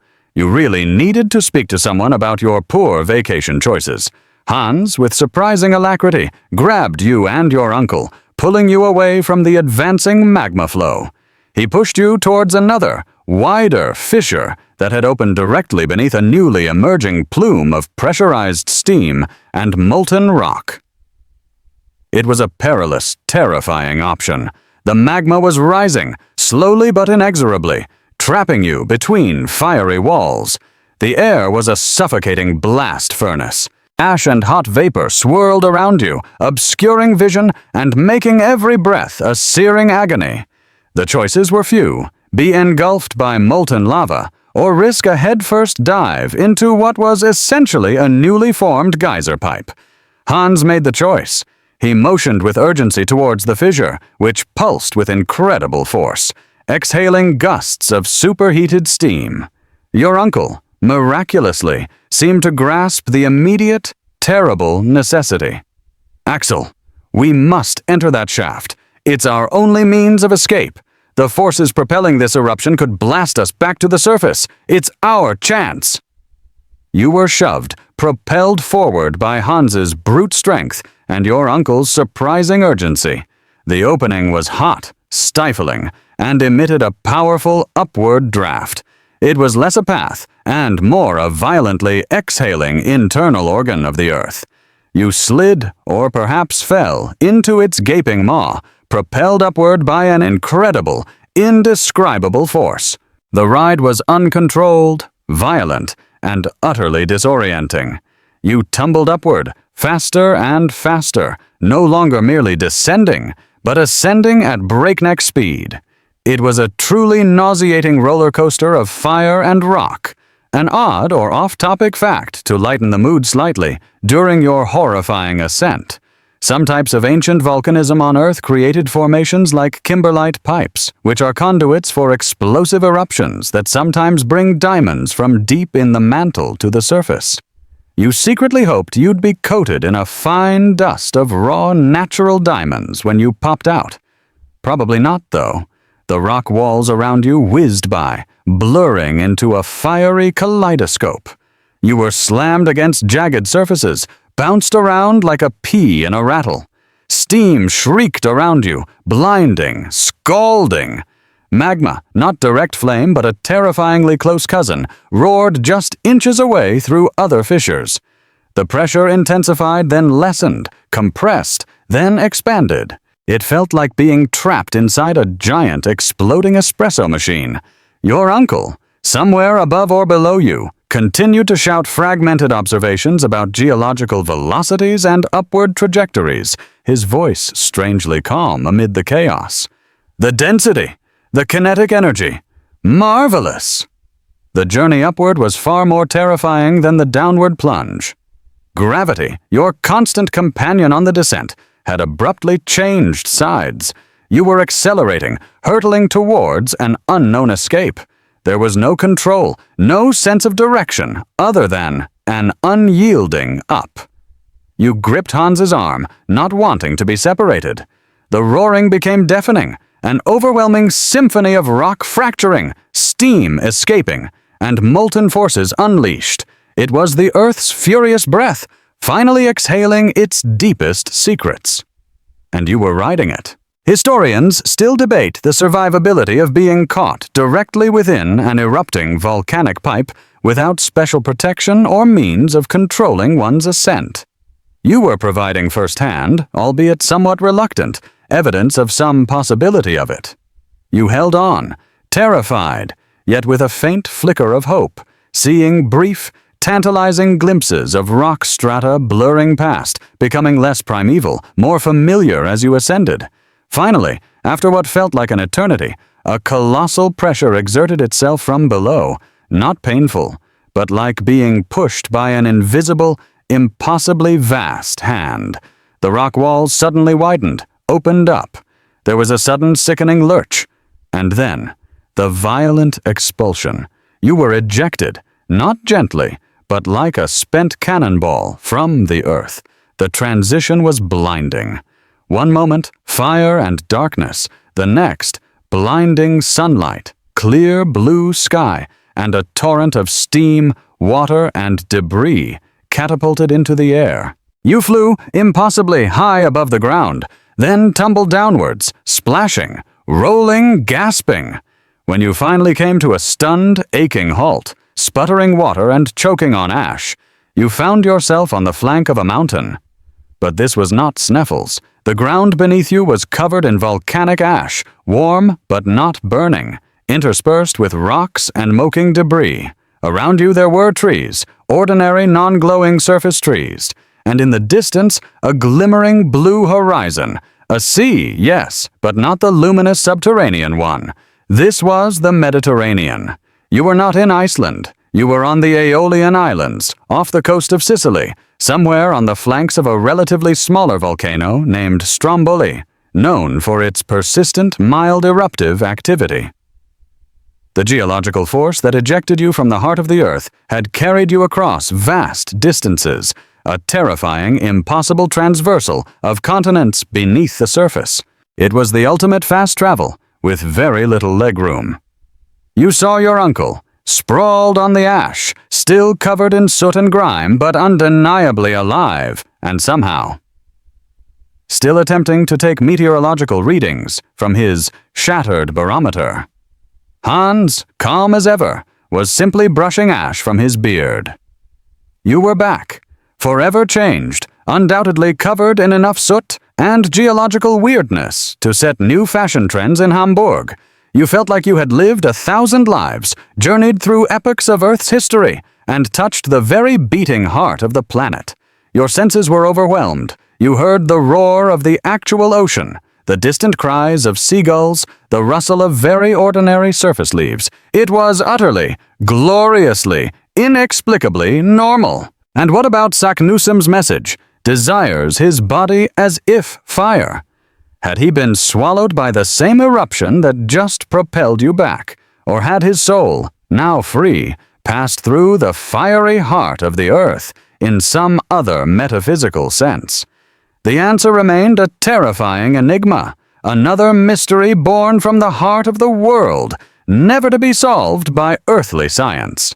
Your personal theory, after the rather abrupt mode of transport, was that perhaps Saknussemm was simply complaining about the distinct lack of a first-class cabin and proper snacks on his own rather turbulent journey. You and your uncle, forever bonded by your impossible journey, would return to Hamburg. You would tell your story, naturally, but few would believe you.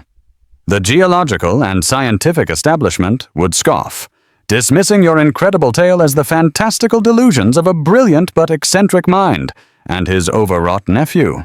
The subsequent publication of your account would indeed spark intense academic debate and public fascination. A testament to the irresistible allure of the unknown, whether proven or simply believed. Your reputation might take a slight hit.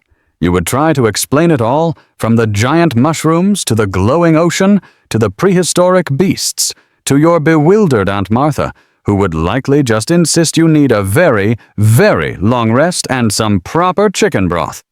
But you would know, Hans would know, and Professor Liedenbrock, who now held the unique distinction of having touched the deepest secrets of Earth's living past, would certainly know. You carried the mark of the abyss within you, etched onto your very soul. You had dared to go where no human had ever gone, to behold the true, astounding, terrifying wonders that lay buried beneath the surface of the world, and you emerged profoundly, irrevocably changed, survivors of the impossible. The greatest journey of all, perhaps, wasn't just to the center of the earth, but to the very edges of what humanity dared to believe was real. And as you looked back at the Stromboli volcano, quietly puffing smoke as if it were a sleepy dragon taking a nap, you knew that every sunrise from now on would be tinged with the memory of phosphorescent waves and ancient, forgotten worlds, and the taste of normal, plain, unfiltered surface air, though still a little dusty, would forever be the sweetest symphony you had ever heard. You were home, yet a part of you, undeniably, eternally, would forever reside within the incredible depths of the earth. End of script. Good night.